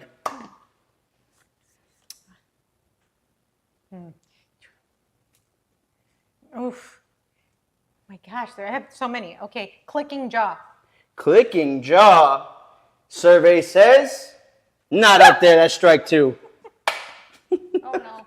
Clicking What kind jaw. of answers Wait, are that's, these? that's an ick. A clicking jaw. My jaw clicks all the time. Am I an ick? All right. What is the biggest? We polled 50 foodies to find out what the biggest food ick is on a first date. What do you have for me, Adrian? What is the biggest food ick? Well, no, the biggest food ick is already the first Okay. hand chewing with the mouth open. I mean, not being open-minded about ordering food. I mean, Not being open-minded. or like ordering like a child. Survey says pickiness. Pickiness. There you go. There you go. Okay. Good answer. Good answer. Good answer. Okay. 18-12. Here we go. You on your last strike, Adrian. What do you got for me? Biggest ick on a food date. Okay. Wasting food. Wasting food. Not up there. Vicky, chance Okay. to steal. What do you got? Ordering on your behalf. Ordering Oh, on your behalf. that's so good. Not up there. Okay. Okay, so let's go through the answers. 18 people said chewing with your mouth open. 11 people Oh. said talking with a full mouth. Yeah. Yes. 8 people said being a messy eater. 6 people said having bad breath. Oh, but how? Like, okay, I guess, Okay. but you would know that beforehand. 6 people said it. 4 people said being a picky eater. 2 people said eating too fast. That would be. That That would I be would me. be. That would be me. Yeah. So. And finally, the last biggest ick. Phone eats first. Ah. So I can't believe somebody said that. That would also be me. Yeah, that would be me too. Okay. All right, guys. I'm gonna give this one to Vicky. Vicky with a Yes. score of 18-12. Would you like to play again? That's Vicky's up 1-0. Yes. We're going best of 3. Are you guys ready? Once I read this question, get your hands ready. Once I read this question. No, we're good to behind the go. line. Sorry. Yeah. Audio back. I think it's something to do with whatever you press. With whatever I pressed. I didn't press anything. No, On the mouse. yeah, There. You, like for the whole stream. For some reason, but Maybe the audio sound right there. You see how the sound is right there? The little button. No. Unclick it. This one? Yeah. Oh. What Hello? about now? We gotta give it a second. Testing, testing. Do you hear my voice though? Here you go. Oh my goodness. Huh. Somebody Whole said stream audio down. I ate way too fast and my ex left me. Is there audio? It's really weird because it says that. Uh-oh. Hmm. I can hear you. You can hear us? I can't hear. It says HH Otero. Can you hear us? Testing, testing. Audio? Hello? Let us know if you can hear us. You need the mouse mic? I think you're good. Okay. Think we're good now? I don't know. Yeah, sure. Should be good. Okay. It was probably that. Do you want to Huh. go check it out, Steve Harvey? No, we'll keep going. Okay. I think we're good. Okay. Are we good? Anybody? Anybody around? We're good? Can you guys hear us? Chat, let us know if you could hear us. Yeah? Okay. Okay. Moving on to the next question. Okay, hands ready? Yes. Are you guys ready? Once I read this question, I have to finish the question. Okay? Best food to eat after a breakup. Adrian. Ice cream. Ice cream. Survey says number one answer with 29 All right. votes. That's what all the rom-coms have. Yeah. So, 29 come on. votes for ice cream. Yeah. Would you like to pass or play this one? Okay, I'm sorry. If I play, what is this? If you play, you can keep accruing points. If you strike out, Vicky gets a chance to steal. If she steals and gets even one answer right, Yes. she wins the board. Okay, no play. Pass. You will pass. Okay. Yeah. Pass? Oh, Lord. Vicky, you're up. We polled 50 foodies and we asked them what is the best food to eat after a breakup. Number one answer, ice cream. What else do you got for me? Chocolate cake? Chocolate cake. Survey says, oh, they're giving it to you. 5 people put chocolate. Okay. 5 people put chocolate. They're giving it to you. I can't believe I wouldn't have given that to you, but they're giving it to you. You got anything else for me, Vicky? Candy? Candy. Survey says, big X. No, you're not getting that one. Okay. What else you got for me? You got 2 more. You got 2 more strikes. Do beverages count or just food? Just food. Just food for today's show. I pass. You can't pass. You got to keep going. You got to keep. Great. I don't know. Soup? Soup. You're like sad foods. I see what you're doing. Yeah, she had your soup, and now she's got soup on her brain. But not today. Soup is not the answer on this board. That's not the answer we're looking for. Okay. Salad? Who? Who? Because they're sad, so they have to get the revenge body so they eat Okay, I see what you mean. Healthy. Revenge Salad. body. salad. You guys are eating salad after breakups? Be real. Who's eating salad after a breakup? In the chat, if you're getting broken up with, are you eating a salad? Survey says not up there. I'm sorry. Anyways, that's not the answers we were looking for. So the answers we were looking for, 6 people said pizza. That was going to be my next one, and pasta after that. Is Pasta would have worked for mac and cheese. Mac and cheese. Okay. The 5th answer, Fried fried chicken. Oh, what? Let me just go get some fried chicken. Oh my gosh. 6th answer. French fries. French fries. That would have been Okay. up. Oh, okay. And this is the one, Survey wanted to give this one to you for candy, but we can't give you cookies. Ah. Come on. All right. All right. 1-1. Okay. Are you guys ready for your last Okay. bout at this? Are you guys ready? Here we go. Hands ready. Hands ready. Behind the light. Once Sorry. I finish reading, it is fair game. Whoever hits that buzzer first gets to answer. Are you ready? Mm-hmm. Best food to eat after a night drinking. Burger. Wow, what an answer. Burger. Do we think it's up there? Number 5 answer. Oh. 2 people voted for a burger. 2 people out of 50 voted for a burger. What else do we got? You would like to pass or play? So again, if I If decide you to play, if you pass and she gets more than 2 points, she's going to win this game. okay. If you play and you strike out, she has a chance to steal. If she even gets 1 answer right, she wins the game. So either way, she's winning, pretty No. much. No, if she doesn't get it right, you still win the game. But So if you play it and you get more points and then you pass it to her, and let's say she can't get the sixth answer, Okay. she loses. All right. No, let's play this. Let's keep You're it gonna play this spicy. one? Okay, Okay. I'm going to play this one. We polled 50 foodies around the food universe, and we asked them the best food to eat after a night of drinking. And what do you have to say? What do you think it Say, is? let's go with pizza. Pizza, survey says, number one answer. Okay. 20 votes for pizza. Okay. Nice job. Nicely done. We asked 50 foodies what is the best food to eat after a night of drinking. And they had to say what? What is the best food? So what? I'm still doing one more? Keep going. It's all you. Oh. Hi. Okay. So hot dog. Hot dog. Just barely squeaked by with one vote. Only Who's one. eating a hot dog after they? No one. Hey, don't sleep on Okay. a hot dog, okay? Because then you have to make it. Okay, my next answer is tacos. Tacos. Great answer. She is clearing this board. Okay. Clearing this board. 2 answers remaining. We asked 50 foodies what is the best food to eat after a night of drinking. And their answers remain a mystery. Adrian says, Okay. The next one would be like, yeah, like ramen soup. ramen soup. Not up there. Sorry to say. Okay. So what's my score then? You have 1 strike. You have 2 remaining. Okay. 50 foodies. We are looking for the number 3 and number 4 answers. What do you think it is? Some type of breakfast food. Some type of breakfast food. Is that your final answer? Yeah. You didn't seem too sure with that. Yes. I'm going to give you one more chance. Something that has bacon and eggs. Yes. Bacon and eggs. Too obscure for me. That's going to be your 2nd strike. Okay. All right. We asked 50 foodies, what is the best food to eat Killed me. after a night of drinking? Think you're out on the town, you're getting a little crunk, you're having a good time, you want to get something to eat. 3 a.m. What are you eating? All It you. says- No, oh, it's it's still all. me? It's, Oh, I thought you I are was on your waiting. last strike. You're on your last My life. last strike. Last Oh. life. Okay.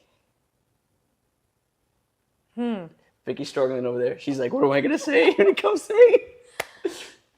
Oh my gosh. I need A smoothie. You deserve under the jail. That's where you need to be. pancakes. Pancakes. What an answer, That's a good one. but not the answer we're looking for. No, I'm done. I'm going to This is that- Denny's after. You're Yeah. going to Denny's? Yeah. That's why I said breakfast food is like, Maybe you, but not 50 foodies. okay, so what are Okay. 50 foodies? Yeah, these 50 foodies. Hold were on, Yeah. chance to steal here. Okay. Big chance to steal. We're missing 2. Chicken Listen, tenders, chicken tenders. chicken nuggets, chicken sandwich. Survey says. Not up there. I'm sorry. Not up there. Adrian, you're going to be taking the cake on the foodie feud. Okay. So, we asked 50 foodies around the nation best foods to eat. Sorry, not around the nation, around the globe. Okay. This was More around so the to globe. speak. Best food to eat after a night of drinking. The number one answer was pizza. After that, greasy tacos. Think in the greasy family, the number 3 answer, fries. Okay. Fries. Overlooking the fries. We keep Yep. overlooking fries. Keep overlooking fries. All right. Following in the fries, Canadian cousin, poutine with 5. Oh, that was never going to be in my. Poutine with 5. Look, Canadians. We asked some Poutine, Canadians We too. are in Poutine- Miami. yeah, well, but poutine over a burger? Nah. And over a McChicken, Listen, I'm going for a McChicken. you're gonna. Let's card go. If you want to fight the survey, we'll get new people. Don't Or worry. waffles. If Yeah. you want to fight We the gotta survey, bring- we'll get new people. we gotta bring Anyways, Foodie shake it Feud. up. Give it a round of applause for our High contestants. five. Good That was job, great. guys. Yeah. Adrian wins 2-1. Okay. Let me know That- how you guys like that one. That got hairy for a while, guys. I have to say. What is poutine? Poutine. Well, that's potatoes like fries with a sauce and cheese curd. So it's like the Canadian version of cheese fries. Poutine's delicious, though. So, are we ready for our next game? I think. Are we ready for our next game? We want Is- you to choose a blindfold Well- for our next game. Is the evil fairy going to say the rules of the next game too? Or no? Is that evil fairy coming around? I think I'm going to go with my trusty eyes. Oh, but this is pretty funny. No, I can't touch this material. Let's go with the eyes. Here we go. Here comes the evil fairy with the rules. Okay, I'm not blindfolded yet. So, am I Today, blindfolding myself Chef already? Adrian is blindfolded tasting chicken tenders from different restaurant chains. And the only thing sharper than her palate is my commentary. Some tenders will be golden perfection, others just golden regret. Okay. There you have it, a play on dark dining, but this time we're going to be going with fried chicken tenders. Okay. You We guys. have amassed how many exactly, Vicky? How many exactly have we amassed? Six fried chicken places. What happened? Remove that board. Excuse Remove me, the chef. board? Can you move to your right a little bit? About 3 steps. One, 1, two, 2, three. 3. Wow, guys. Even moving blind.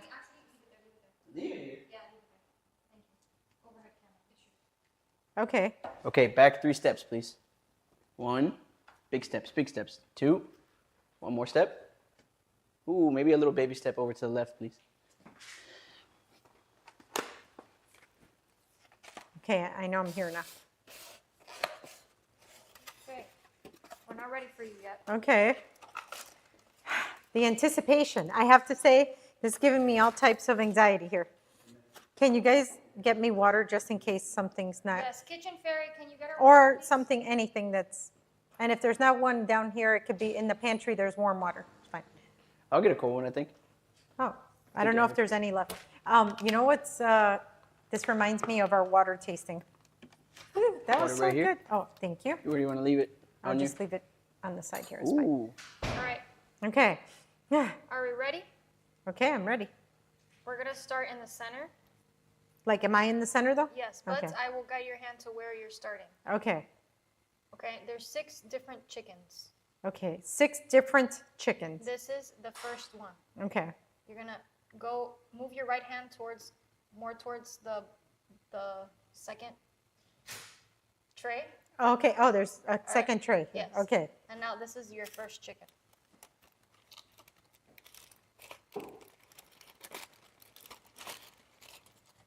Tell us what you smell and what you feel. This smells like,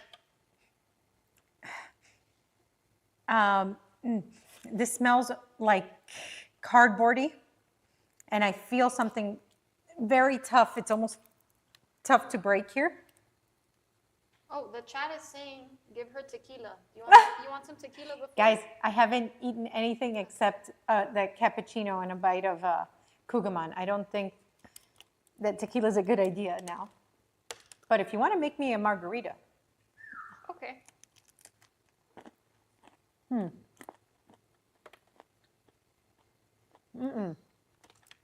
No?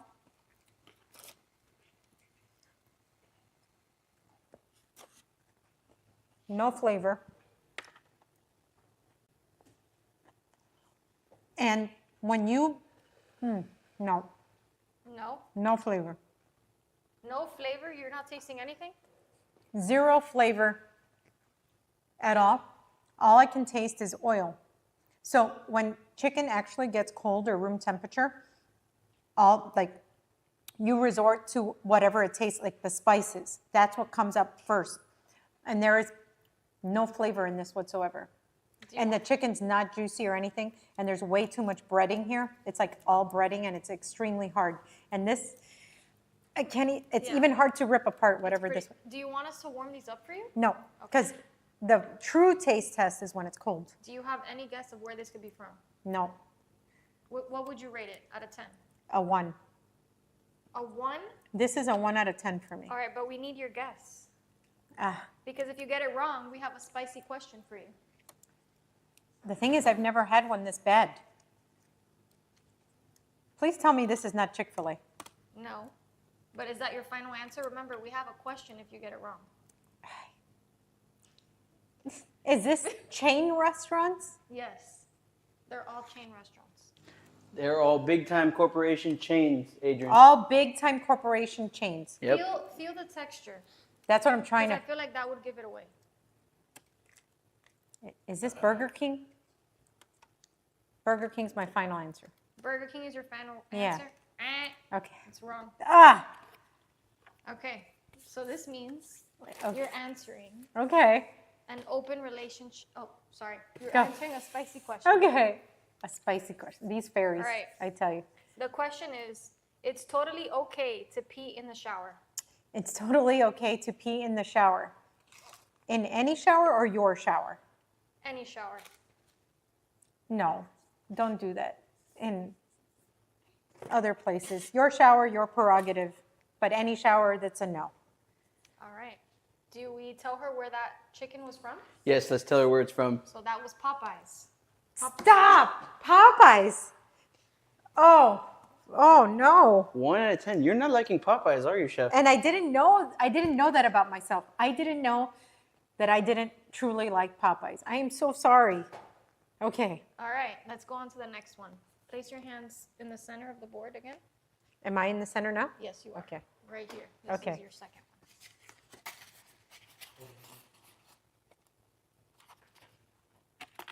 The chicken already feels different.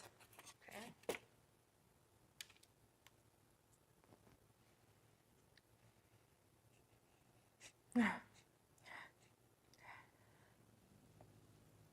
What does it smell like? What does it feel like?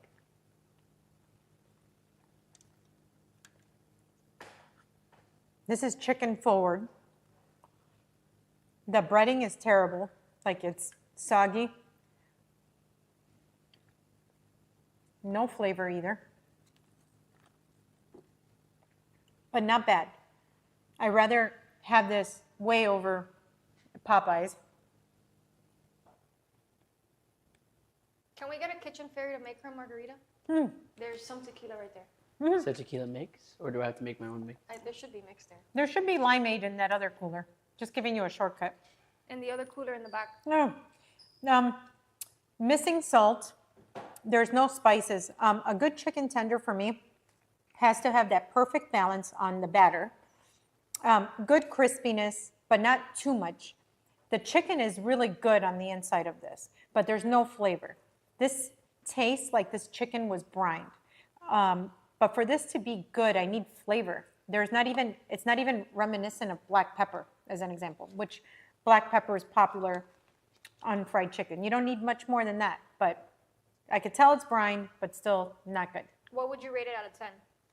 This is a 3. A 3? Mm-hmm. Do you have any guesses where it's from?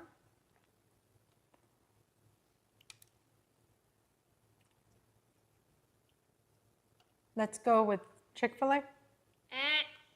Wrong. This Oh. is Cane's. Cane's. Yeah. What? Yeah.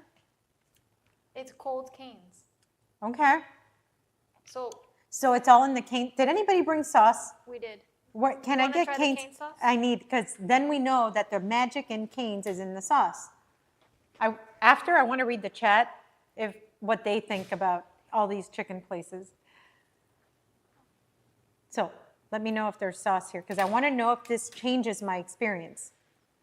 But I always rate like a good chicken tender if I have this on its own, if it holds up. Okay. Okay. Yes. So there's sauce. There's sauce here? 1 second. It's to your left. My left? Oh, here, okay.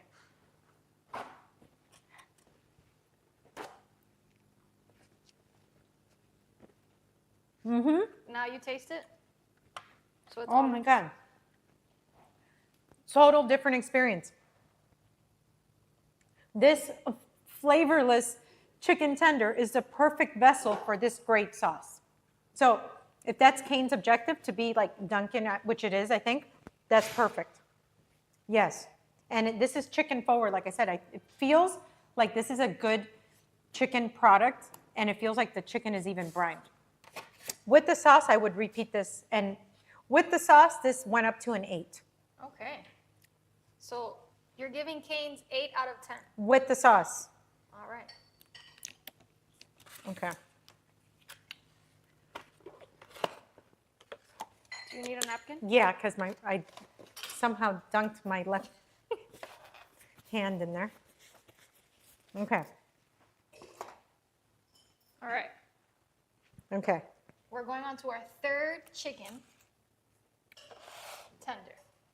Okay. Hands in the center. Right here. Here's your third chicken tender. Oh my God. This is huge and heavy. Like, That's ugh. Like, all right, guys. Wow.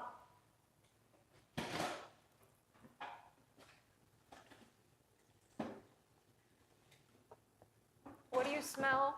What do you feel? Is this the first one that doesn't taste like old oil? I mean, smells like old oil. Doesn't eat that. So they use good oil in whatever how they're frying these. It's good, clean oil. Doesn't even hit you at all. Lots of flavor in this. What's the texture like? I could tell that this hot was probably crispy. Is this Chick-fil-A? Yes, it is. Okay. It is. This one's Chick-fil-A. Finally. Yeah. Good Okay. job. This is the best one so far as a chicken tender by itself. Lots of flavor in this. Yeah, this is Chick-fil-A. I feel like their flavor is pretty identifiable too. Well, see, I wouldn't have identified it from the flavor. I just know that it has a lot of flavor. Okay. Okay, actually, it wasn't Chick-fil-A. No? There, okay. I was pranked. Okay. Who is this? KFC. Wow. KFC's chicken tenders are loaded with flavor, guys. Wow. I've never had this at KFC, like ever. And this is good. Okay. Well, Wow. You know what that means, right? What? Another Another spicy question. Okay. All right. Your spicy question is, do open relationships work? Do open relationships work? No. Why not? Because us women are way too jealous. No, by nature. What's mine is mine. Okay. Next, Okay. put your hands in the center. It's right here. Oh, okay. This is an interesting shape.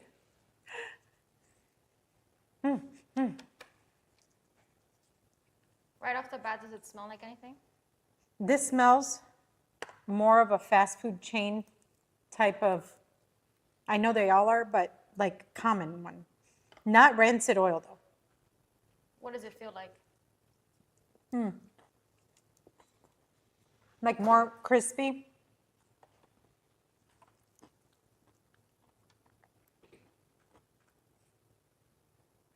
I think you got me stumped on this one for sure. This one I've never had. There's almost a sweetness on the back end. If you get a lot of the batter, there's a sweetness to it.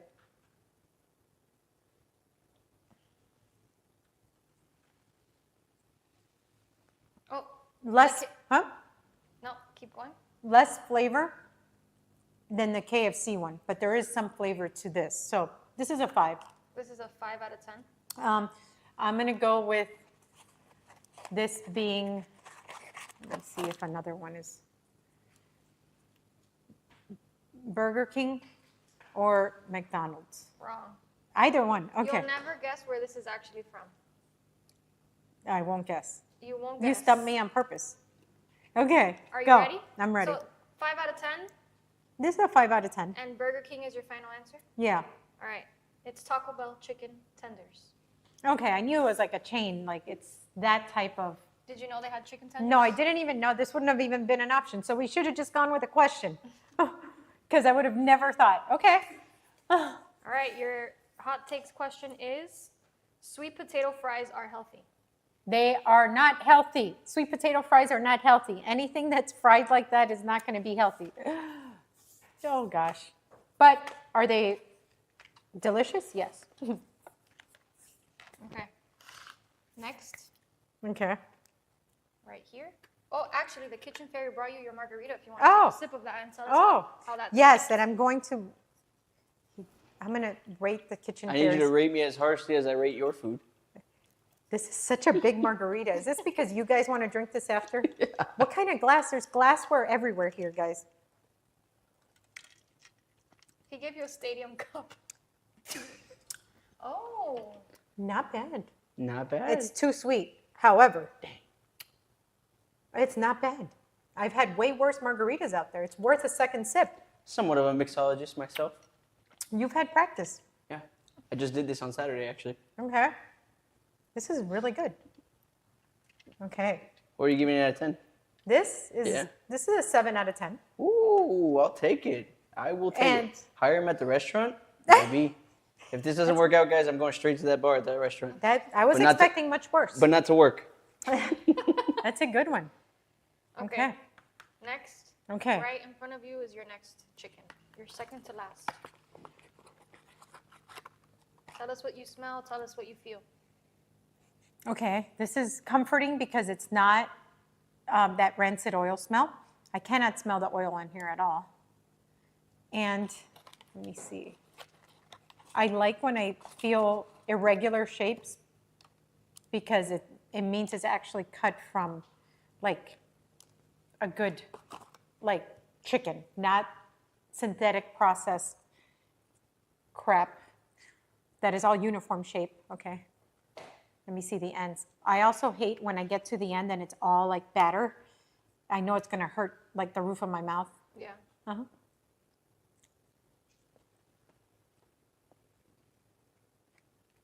Okay. Chicken forward. The chicken texture is great on here. And there's definitely, they definitely put sugar in their batter because this is the first one I taste that there's sweetness to it, but there is other spices. I don't know if it's black pepper. It might just be like a seasoned salt, but it's not too salty at all.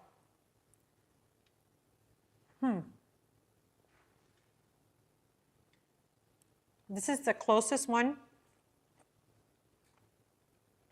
to a homemade chicken tender. What would you rate this out of 10? In my opinion, this is a 9 out of 10. A 9 out of 10. Yeah. Wow. And can you take any guesses of where this is from? I'm going to say it one more time. I think this one's Chick-fil-A. Yes. Oh, finally? This is actually Chick-fil-A. Okay. No lies. Really? Okay. No tricks. Okay. This is the best one so far. Is this number 6? No, this is number 5. You have Okay. one more. All right. So far, this is the best one. All right. Now, Oops, sorry. Somebody says they okay. secretly season their food or their chicken with pickles. Do you agree? Pickle juice. Pickle juice. I can't taste the pickle juice at all on here. But pickle juice is a great marinade and a great brine ingredient for any poultry. So if they do, kudos to them. That's a great chef hack. All right. Okay. This is your last chicken tender.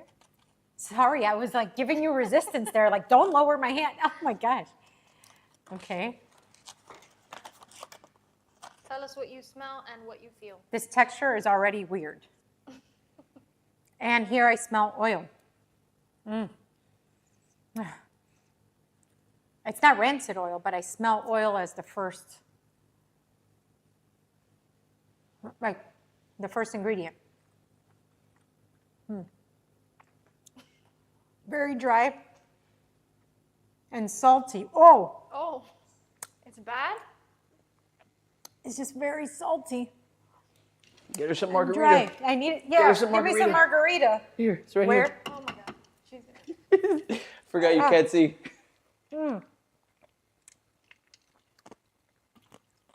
We're getting into that. We're gonna get into a tipsy land if I'm chugging margarita. Good. We want you tipsy for the last challenge. Where? Wait, Oh. I'm coming. I got it. Okay. Oh, somebody's asking, how do you Oops, season your chicken tenders? Oh, chicken tenders, buttermilk, my favorite hot sauce, and that's it. They're gonna get in there for at least 12 hours. Let them sit. I cut them to about ½ an inch lengthwise, and then I make a combination of all-purpose flour and rice flour and cornstarch. Those three make an excellent batter of like for your dry ingredients, and that's it. And I double bread. So dip the excess, take the excess off, dip into your dry, go again and go again. In the dry ingredients, I like to use black pepper and garlic powder, onion powder, and kosher salt. very simple, but it's all in the brining, in the buttermilk brine. All right, take one more Guess? bite, and then you No, I can can't guess. bite One again. more bite? Okay. This, let's go with that. This is McDonald's. Oh, yes. What? Wow. Okay. Oh my gosh. Really? Yeah, that's it. Okay, so. This concludes. What was the Chicken final score? tender. What'd you get the final score? You Oh, got Chick-fil-A right, McDonald's good right, to know. and that's it. I think that's it. Another 2 Boy. for 6. Oh, You guys- wow. Now, you guys are getting the gist that I don't really have fast food too much. This is. I'm gonna go check my makeup. 30 seconds. Okay, producer. Producer. Producer. Kitchen Kitty. Do burgers next time. Should we actually do burgers? Yes. That's a real question. Oh, you want to take this away? Sorry. Yeah. I'll Oh, clean you up a want little to bit. talk about it? What? Talk You about wanna what? talk about this? No, absolutely not. She said Chick-fil-A, Chick-fil-A, Chick-fil-A, Chick-fil-A. What did I just read? Why do I feel like I'm glitching? You are. Skinny Louie. Is Skinny Louie national? I wonder. Don't think so. Oh, I get it. Because she kept guessing Chick-fil-A. That's hilarious. Oh boy. Then margarita at Kitchen Kitty. Come on. We should make Kitchen Kitty's margaritas a thing. Kitchen Kitty's margaritas. Wow. I need to go Kitchen to Kitty made a little mess over here. Guys, me. I made a mess. how interesting. Guys, again, another fantastic game chat. You guys, Fairy versus Chef Boxing. Oh, that would be so hilarious. This is such a fun game to do. Like if you guys have a wine night coming, like, you know, friends coming over, do this with your friends. This is fantastic. None of these tasted like what I've had McDonald's chicken tenders before. I just can't believe that they were that salty. I don't know if I would ever have them again now knowing what they really taste like, you know. Pleasantly surprised. Take a look at the Taco Bell one. Since you love Taco Bell. They did a good job. Look at this. This is decent. I don't know what business Taco Bell has doing chicken tenders, but I gotta see how does Chick-fil-A really look? What was that real bad one? Oh, Cane's. No, Popeyes was the worst one. Let me see how Cane's looked. And how surprising. This is Cane's. This is Cane's?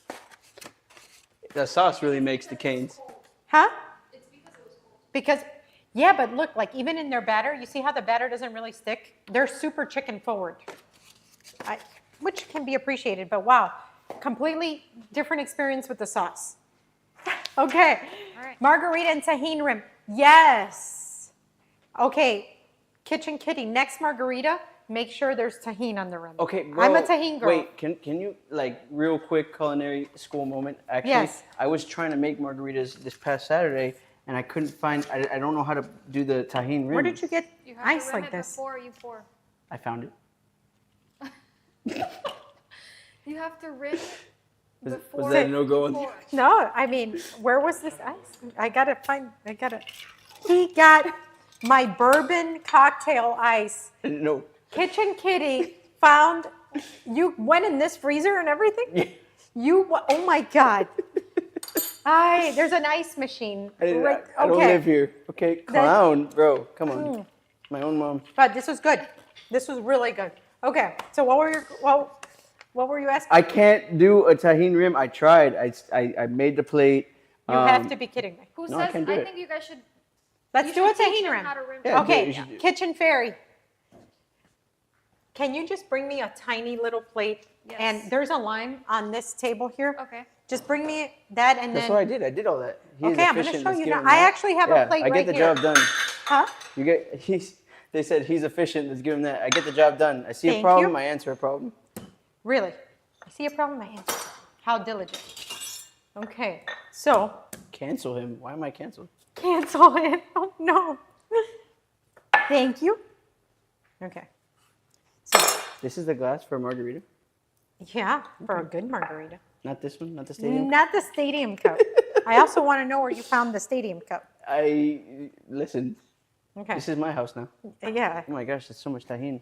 Yes, because if you're rimming, you want to make sure that when you dip it, you have enough of the tahini. That's if you want.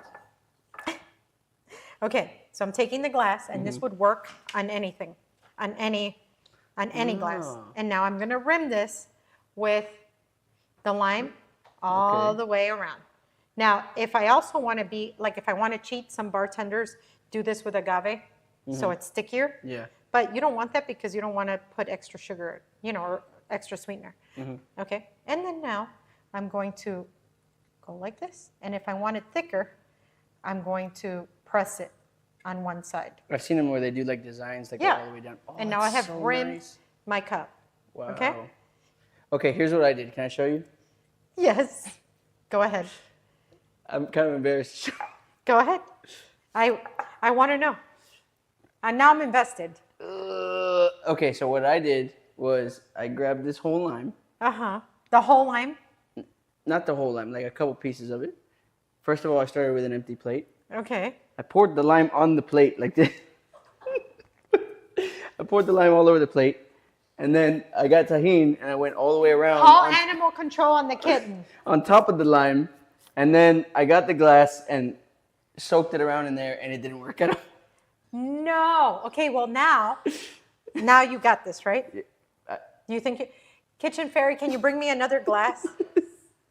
We are going to watch, after these challenges, you should show us how you would make or improve the food item of the day. Ah, okay. Get that guy a map. Chef, I've had one of your margs with black salt back in the day. Ah, black salt margarita. And we do black margaritas. How do you feel about the watermelon market? It looks so intriguing. Okay, so let's do Okay, this. let's see if I remember. Okay, Boom. Step one, grab the lime and go all the way around. all the way. Just Okay. like this. Yes. Get it a little thicker if you want, I guess. Oh my God. And then step two, shoot. I think like this. Interesting way of going all the way instead of just going like this, Maybe but like this. look at this. A little bit of that. A little bit of this. Bang. Okay, Guys, at least, you got it. Just a little more finesse. little more and you'll be finesse. good. But you got this, right? Just in time for the holidays, I Looks think like we Africa. rescued. Okay. If you had to choose between salt or sugar, salt, sugar, no tahini, what would you choose? No sugar for me, it would be salt or tahini. Salt for sure. Okay. By the way, it's the same thing with salt. It's still the same rimming. So Could I same rim lime. this? Huh? I could rim this thing. Yeah, but now you have not now. Why is tahini halfway down the cup, kitten? Listen, I made a nice design. Because he This has is no Africa, finesse. okay? Salt always. Salt over tahini? This Oh. is Europe, and that's Africa. You have a big imagination. Tahini over salt. Okay, so salt over sugar, but tahini over salt. Yeah, Absolutely. that's how. Yes. Yes, VMA. Yes. Okay. We approve. So now what I'm gonna do is fix this. Can you, Kitchen Fairy, can you give me some ice from the actual ice machine? Yeah, and then There's we're an gonna ice machine? What's wrong with the... with the bourbon ice. So that ice was meant for the brown liquor, for a good old fashioned. Mind you, that was nice distilled water to get like the nice ice, and he just threw it in a stadium cup. Do you go around having stadium cup I margaritas? couldn't find your cup. I almost banned her for saying salt always. Oh, thank you. See? Look at this nice glass. We're just going to pour that in there. Look how much margarita is in here. Okay. And I'm going to just throw myself a little lime wedge in there. Actually, Yeah. the bourbon ice does not let you enjoy a watered down margarita. Oh yeah, this tahini takes it to another level. That's great. That's good. That's a 10 out of 10. Now that's a 10 out of 10. Okay, so I got the mixing right. Just the presentation stadium cup needs a little bit of work. All right. Kitchen Kitty needs to go to one of your master classes, Chef. Yes, then maybe he will be allowed then and there to make me cocktails. Yes, once he can make it up to par, yes. Kitchen Kitty can make cocktails but can't cook. Okay. All right. All right, Chef. Next, We got one more game for you. one more game, One more game. which is, But you stand right here real quick. okay. And let's hit the big voice. Ah, yes. Halloween, the annual festival of cavities and questionable costumes. It's time for this or that. Halloween edition, where Chef Adrian picks between spooky season classics, and I provide the necessary judgment.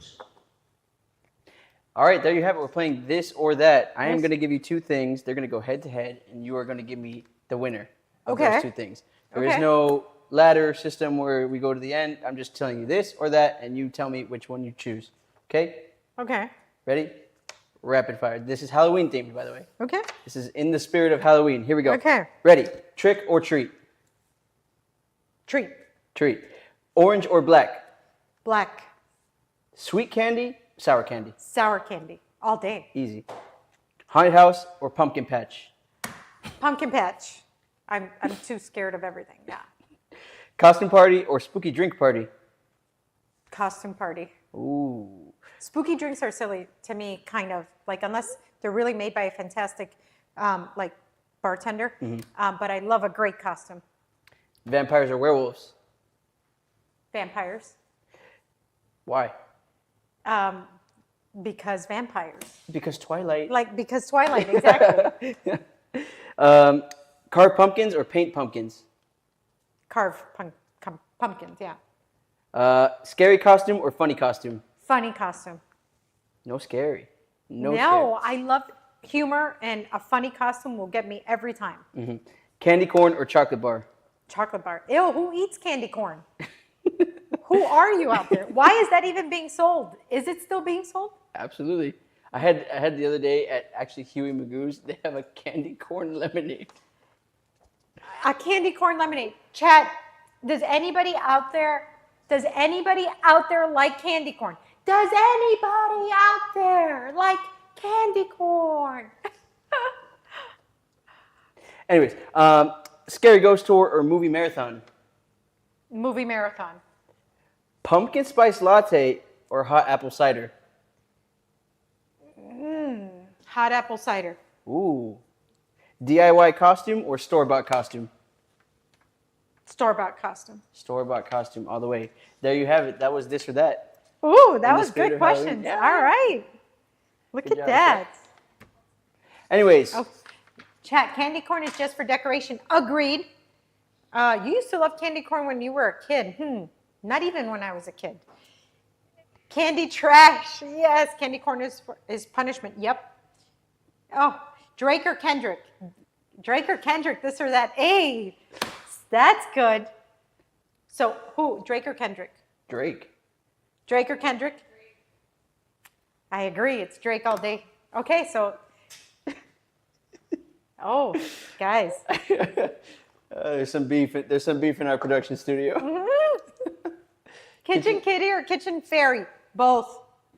Kitchen Kitty and Kitchen. See, they were both kitchen fairies, and then one decided to go rogue. Or I still don't know if they battled it out, and Kitchen Fairy didn't want to be embarrassed, so she exiled him, and he became Kitchen Kitty.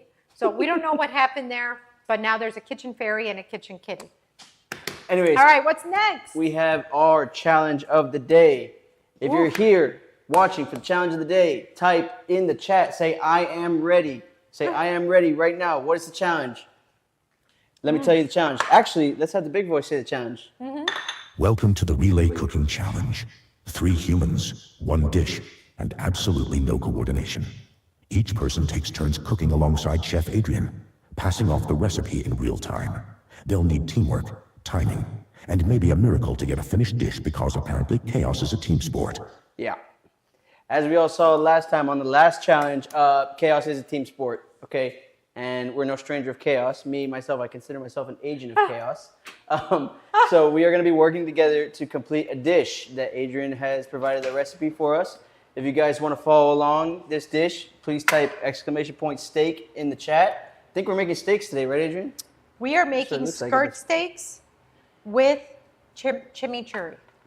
It is very easy.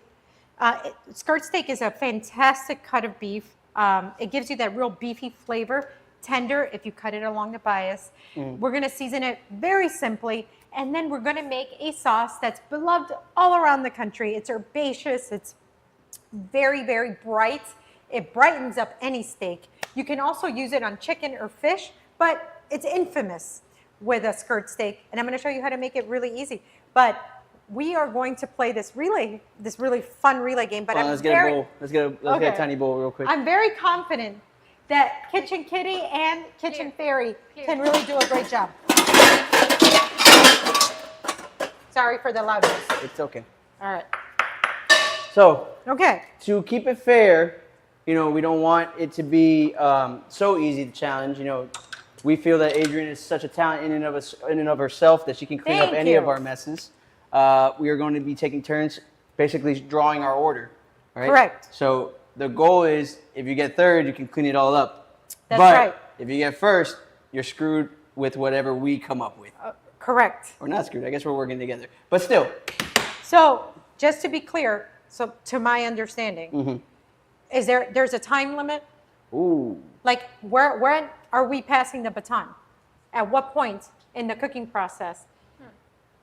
15? No, I think that's too long. That's 15 too is too It long. should be every 5 minutes. Every 5 minutes. Yes. And then keep going. Yes. All right, every 5 minutes it is. Okay, so every 5 minutes we have to pass it along. Every 5 minutes we are switching. We are Okay. passing the baton and moving on. All right, are you guys ready? Okay, Ready? hold on. Wait. Are you ready? No, No. we need to get out of Everything? the pantry red wine vinegar. That when you open the pantry, no, right here. Pantry's this door right here. There, look to the right bottom, right by the entrance. She's already saying things I don't even know. What's a red wine vinegar? Chat, what's a red wine vinegar? Red wine vinegar is something that you absolutely need in chimichurri. Yep, Chimichurri, okay. that's it. That's it. Okay, we need olive oil. We need red Guys, wine vinegar. I think it's going to be you two cooking and me just, hanging No. out with chat for 5 minutes. This is gonna be great because we have the lime juice here. This is fantastic. I have the garlic right here. Okay, we're ready to pick. Wash your hands with our favorite soap. Naomi, overhead, guys. I gotta show you this. This soap feels and smells like you took your hands to the spot. So I always struggle with, if I'm cooking all day and then my hands smell like garlic, or if I'm peeling shrimp or working with fish or whatnot, I can't get that smell out of my hands. However, when I use Naomi, not only does it feel great, but that smell, it's so relaxing. Okay. Yeah, but we are gonna cook, so things are gonna touch heat. I can't wait for you guys to start. I mean, I don't even want to know. You have to listen. Wait, am I allowed to guide them? Am I allowed? No, you're going to be in the other room. So I'm leaving the scene? Wait, you guys No, are it's leaving? all 3 of us. What? It's all 3 of us cooking. Isn't it? I was under the assumption we can't communicate with each other this whole time. So We can, but all 3 of us are cooking together. so Oh, I get you. Okay. I understand. Okay. we are cooking together? That's all cooked together, yeah. Okay. Okay. Let's pick this. Go ahead. I'll pick last. Show the number. Oh, Vicky's number 3. Oh, Cleanup crew. Make the evil voice say the rules again. All right, there are no rules. Number 1. oh no. Ah! Say how you really feel, Adrian. And number 2. Okay. Okay. So, did you even see the recipe? Do you No. even know what? I'm trying to read. Guys, type exclamation point steak one more time so I can see it. One more time. Let me see the recipe. Oh boy. Okay, 1.5 pounds of skirt steak, trim, 1/2 kosher. Okay, all right. So I guess I'm just seasoning right now. Let me know. What am I letting you know? we have to watch what each other's doing. So Okay, I think I know what to do. Okay. So, am I allowed to instruct you at all or no? I'm not gonna take your instruction. I'm gonna Of go. course not. You're gonna go rogue. I'm gonna go on my own path. You don't. Where are you? He's already touching things he doesn't need to touch. Let's get Okay. a timer going. 5 minutes. Are you guys ready? Timer going for 5. I don't know what to do. I know what to do. Don't worry, guys. Oh, no.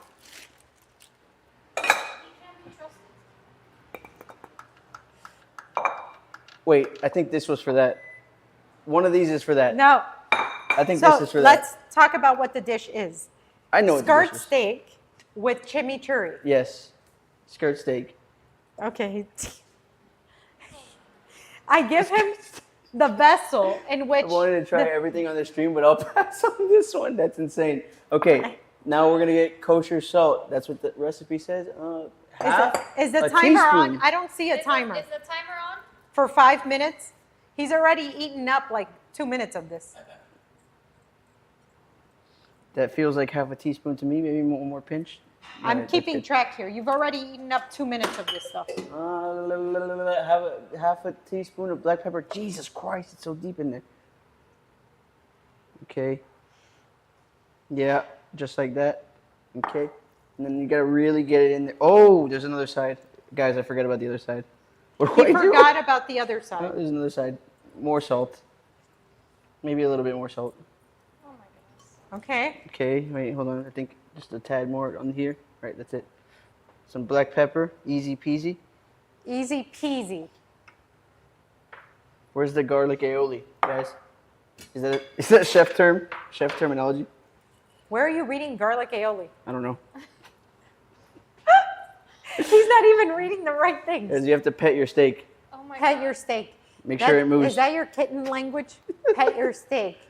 Why does this side See, look like that's that? good for Kitchen Kitty merch. Yeah. Pet your steak. Pet your steak. That sounds terrible. Wait, I feel like oh Kitchen my Kitty is a gosh. thug. Kitchen Kitty's a thug. Guys, don't say that. Kitchen Lion. Okay. I feel like I'm deep invested in this right now. I'm doing great. Guys, am I doing great? Pet my steak. Exactly. My question exact. Like, Is that a pause moment? yeah. Pet my steak. Gotta get on Kitchen here. Garfield. Kitchen Garfield. Oh my gosh. Okay, I mean. Are you done playing are with you your meat? massaging? Don't ask me like that. That's weird. Whoa, yeah. Whoa. What the heck? That's crazy. It's- Wait, what's my time at? I see +3 up there. Because you're at 3.5 minutes and you haven't even like. I've done you got- great. Hold on. 1 tablespoon of olive oil. Easy. I can do that. Back to the pool. Yes. Chef Okay. question. Do you remove the film or fat from the steak before seasoning? Yes. You'll be right back. H.H. Otero, yes, you do. These steaks actually came pretty trimmed up. But a lot of times skirt steak do come with a fat cap that's too much. You definitely want most of that trimmed. But fat equals flavor. So you want to make sure you still have a good, can you flip that over, Kitchen Kitty? What? This is still suitable. What you don't want is overhead. 1 minute. Yeah. What you don't want is silver skin, and you want that lighter fat. You don't want a lot of deep yellow fat. Silver skin. Okay. Silver skin looks like has a silver hue, and that's actually tough. Oh. So sometimes it comes with that. You want to make sure that Okay. you remove it. I think I've seasoned this very well, and I'm gonna pass the baton in like 30 seconds. Let me see what else there is. Yep, exactly. Oh, I don't know what else there is. I think it's minced garlic, and I think you minced it already up there. Okay. So, what is this? Is this sugar? That's sugar. Do not touch. This is from my coffee and my Kugelman. Let's remove this. Guys, I I'm almost put putting this away because I know you're going to touch Should I things. put sugar in the steak? Has anybody ever had sugar in steak? Is that a thing? Oh, look at this. I had steak from Publix that was very silver. It was so gross. Guys, I always say where you buy your stuff is very important. Yes, that Right. would be gross. Okay. Time. Time. Okay. So I'm number 2. So what I'm going to do here is get these potatoes roasted off. Actually, no, not in here. There's no need to go in the bowl. Here we go. I've got these nibbles. They're mini honey gold potatoes. And I'm just going to put a little bit of olive oil, salt and pepper on them. And they're going to go into the oven. Just a little drizzle. And I'm going to shake the potatoes as I'm seasoning them so I make sure that they go all around. Okay? And this is going to go into the oven. And because these are tiny, these are going to cook off in about 10 minutes or so. In this hot pan here, I'm going to put a neutral oil. I got it on high heat. You always cook your steak, guys. Always cook your steak on high heat. You want that to sear off, keep the juices inside, and create a beautiful crust. How was my seasoning, chef? We're gonna, the seasoning's not bad. You over massage this, but that's a different conversation. You know, here we go. They call me the I'm gonna meat cut this massager. in half because skirt steaks typically are way too long to fit in a home pan. So, fat side down first. Okay. You want to give them about 1/4 inch of space in between each other. And we're not going to touch it. Okay. We're not going to touch that at all. We're going to let that kind of create, we're going to let that create a nice crust. And we're not going to, again, we're not going to move it. We're not going to lower the heat. And we're going to cook it about 3/4 of the way on one side. Next, into a bowl, I am going to start chopping up some parsley. Now, typically, I prefer flat leaf parsley for this, but I am an Instacart maniac, and what they did deliver today was curly parsley. But parsley is what you need, period. So I'm going to chop up about a cup's worth of fresh parsley here. And we want to go as minced as we possibly can. Remember, this is a topping that goes on top of our steak. So we don't want to bite into a stem or a really big leaf of parsley here. And if stems go in here, it's okay, because stems are really where the flavor in parsley is at. But if you don't want the stems, save it. Stems make a really great parsley tea. Here we go. Here we go. Chop, chop, chop. Chop, chop, chop. Now, when I get to this level here, I'm going to add some fresh oregano. Authentic Argentine or Argentine chimichurri, which is where chimichurri comes from, has fresh oregano in it as well. Okay. Slice, slice, baby. Oh, I like that. Okay. We are at 8 minutes and 20 seconds. A minute and a half before Kitchen Fairy comes along. Woo. Those steaks are working. Chat, how do you like your skirt steak? At what doneness? Medium rare, medium? Please don't tell me well done, because you're going to break my heart. No meat, no steak should ever be eaten well done. How are you today, Kitchen? I'm great. How are you? I'm great because I'm hanging out with you today here from my home kitchen. We just played a bunch of great games, and now we are in this fantastic challenge. Let's see if we can relay to get a finished dish. We got some potatoes, Honey Gold mini potatoes in the oven. We've got some skirt steaks working here in a skillet that Kitchen Kitty seasoned very well, and I'm mincing up some fresh parsley and oregano for our chimichurri. You got 40 seconds, Chef. 40 seconds before Kitchen Fairy jumps in. Kitchen Fairy, be mindful. I know we got 30 seconds, but be mindful of flipping those steaks when you're on. Okay? Then you're going to add garlic, salt, pepper, crushed red pepper flake, and lime juice. All your ingredients are here. Okay. Okay? As much or as little. Okay? Okay? 10 seconds. 10 seconds. Wow, this feels like chopped. 3 seconds. Let's go. All right, Kitchen Fairy. Let's go. Ha! Mid-rare for me too. I'm okay. Woo! Oh my god. You guys I have the hardest part. You have a what? The hardest part? I think I had the hardest part. Seasoning the steak is the hardest part for you? Yeah. Hey, I would keep an eye on this thing. I don't want you to burn that. Where are the tongs? Oh. Right here.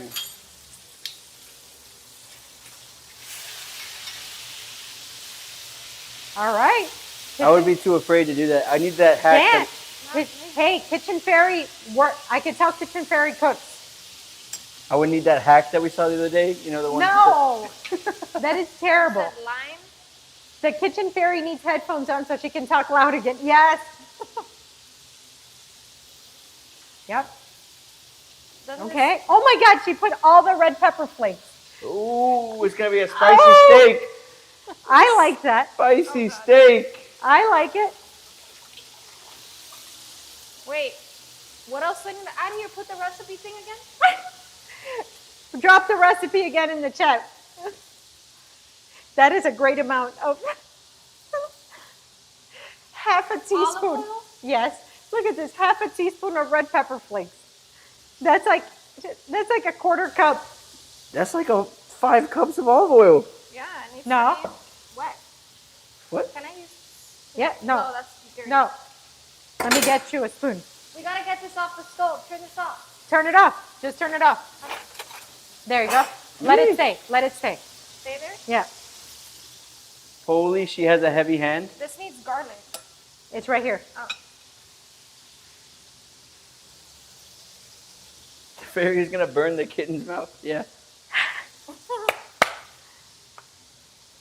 I thought the steak needed garlic. No. I guess I don't know. So what I'm this is doing. interesting. This needs So, more olive oil, doesn't it? right? Exactly.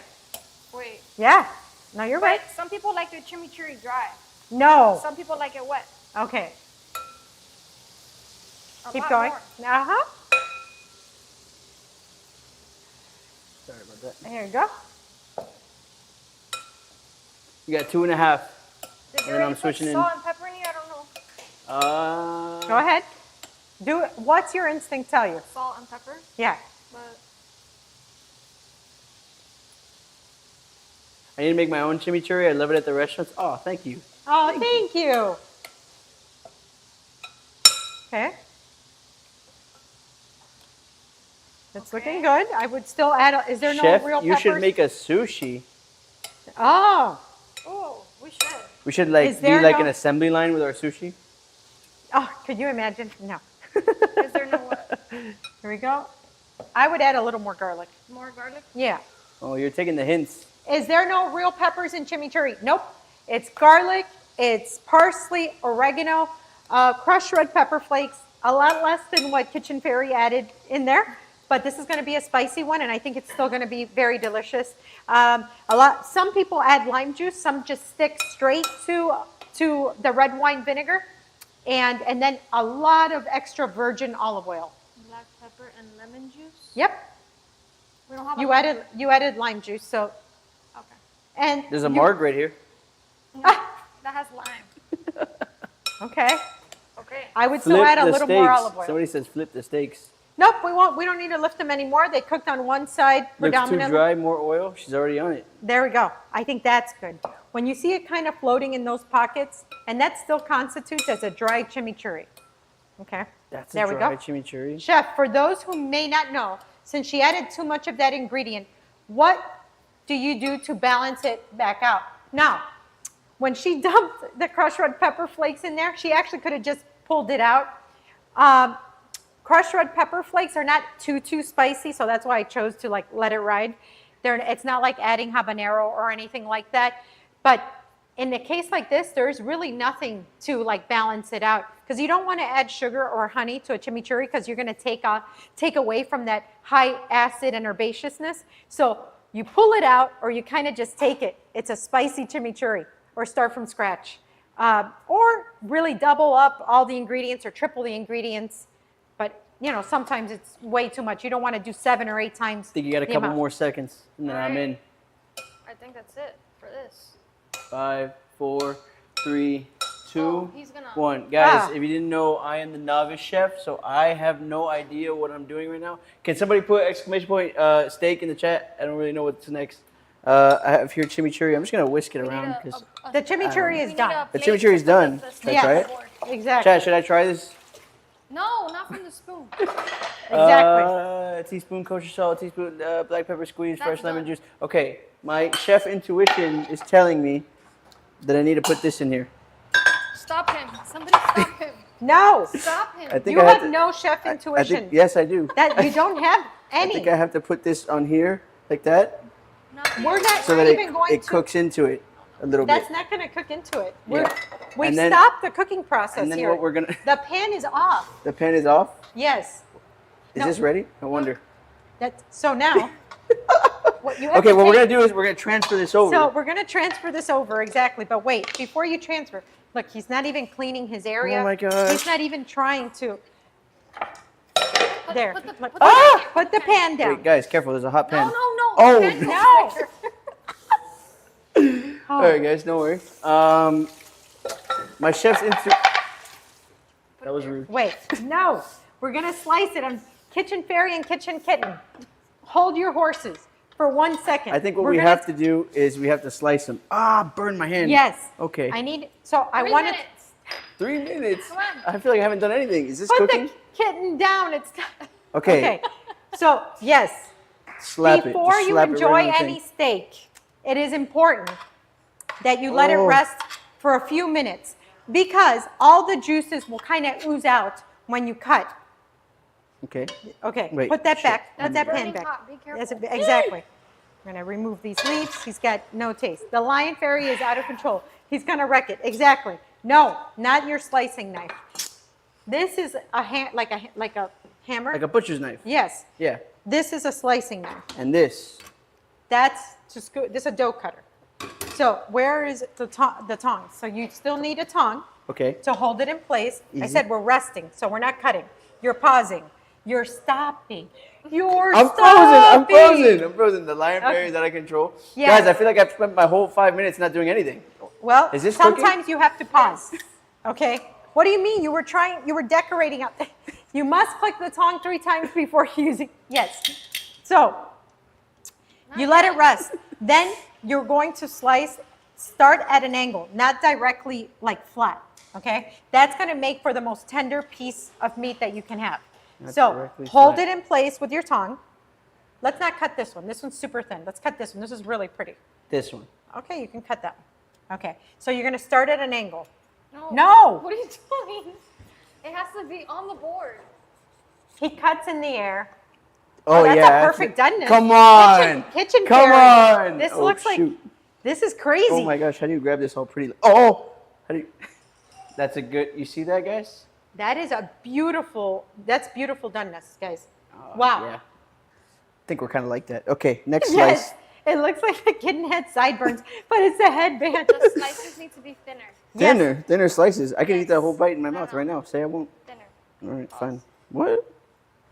So if you would have waited longer, this pool of meat juice that you have here would have been inside the steak and That's- not oozing out onto your. That's the flavor.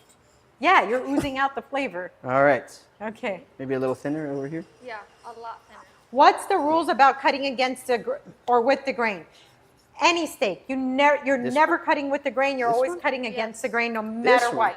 Oh, Cutting gosh, against how? the grain makes even the Slice it sideways. Oh, toughest cut of beef be tender. Look at what in the world? What are you doing? What are you doing? That's how you cut it, right? No. It's like Hold this. it down. Yep. Yep. There it There is. you- there it See is. that, There you go. guys? Come You on. have found Now- the worst Woo! way to cut. This is hard. Cut, guys. you have to cut everything. Now What? put everything there. No, in a nice fashion. What? How many seconds does he have? Probably like 10. Can you lay them out nicer? Okay, yeah, They come out nicer. This is as nice as they you get. got Look, seconds left here. 30 seconds. Okay. One after another. Then come here. Garnish. That is terrible. Oh my gosh.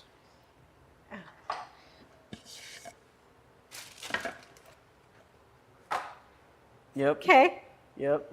Yep. Look at Oh him, my all gosh. proud of Where are my himself. kitchen tweezers? 10 seconds. What are you gonna even tweeze though? Get them a little nice. Look at this. After he slices in the air, I feel like he has no business asking for tweezers. Yep. Oh. Oh, that one fell. Time. Okay. All right. I made a smiley face. Thank you. For that. Wow. Okay. So I'm gonna start at an angle here, and I'm gonna do 1/4-inch thick slices because I'm Overhead, thinking of the person who's enjoying the steak. Okay. Okay. Tweezers. Then I'm going to place my sliced steak on here.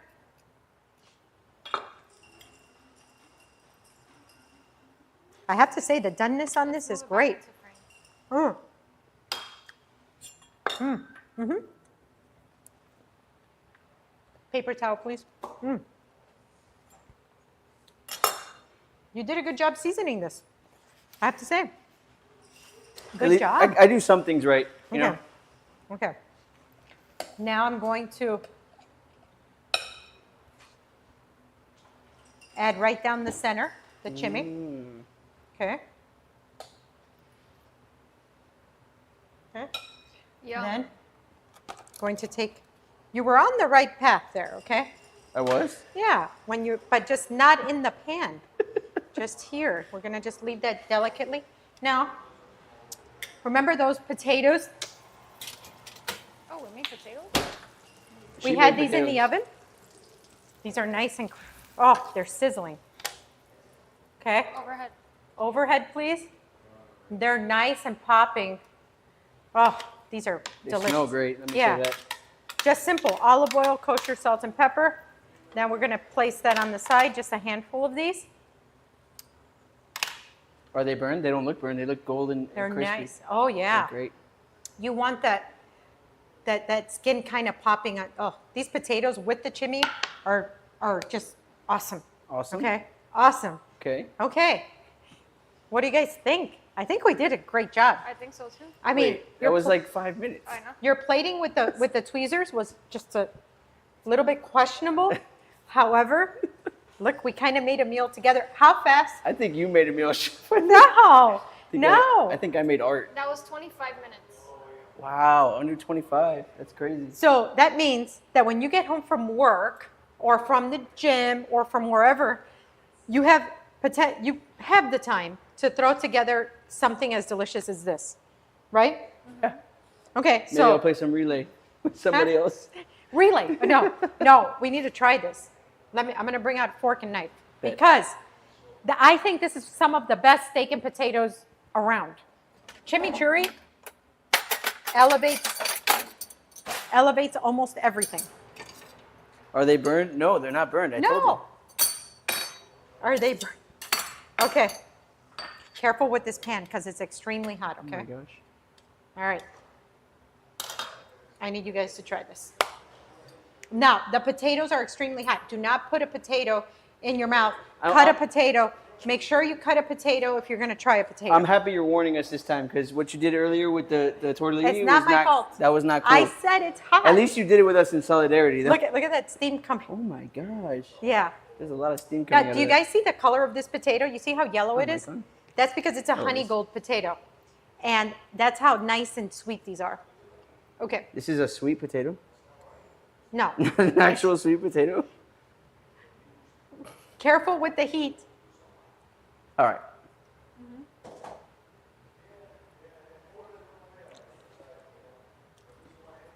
What? Burning hot. It's hot. Yeah. You got us again. All right. I feel like I burned my taste buds from earlier. I'm gonna You go could. for the Gotta go for Go the ahead. steak. I left you guys Should I knives. go for his or for yours? They were both made the same, and they were both with the same chimichurri. So now mine's cut thinner, and here's a knife in case you want to cut a slice.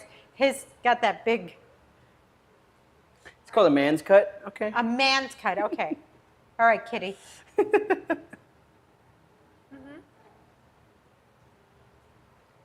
They both went for the man's cut. Mm-hmm. Delicious? It was really good. I'm gonna try this. I mean, I already had a piece of the steak. I thought it was great. 10 Yeah, out of 10. but I'm gonna have some now with the potato. That's a pretty good seasoning, if I Mm-hmm. do say so myself. Yeah. It's not that spicy.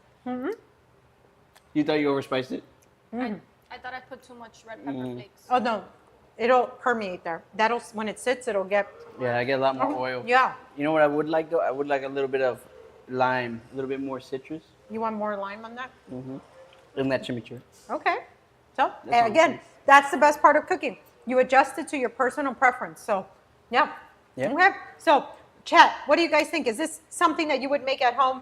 Do you have any other ways of making a skirt steak, or just simple salt and pepper? Do you guys season your steak with something other than salt and pepper? I'm a salt and pepper fan, but if I'm talking about ribeyes or something with a strong, like more of a fat content, I put a little brown sugar because when you put brown sugar and that fat renders, it creates an irresistible crust. but not on this. What do you got? Only salt and pepper, but I like some onion salt. Onion salt. Onion salt. Okay. Okay. All right. Onions. Have you heard of onion salt No, I just had yellow onions though the other day. for the first time? Maybe the second time. Okay. I have no Did you words. see their disappointment in me, guys? I have no I have words. no words. They were I have actually no really good. words. Wait, chef. Real question, okay? So here's what I did. Okay. I wanted to caramelize my yellow onions, but I didn't know how. This actually happened, by the way. Like, don't look, give me that. This actually happened. So I was like, I put them in my pot at low heat, right? And I'm like, okay, we're gonna Wrong. That's already wrong. we're gonna let them simmer there for a little bit and then cook. over That's time. exactly what happened. They He weren't doing anything. They were just staying, they're colored.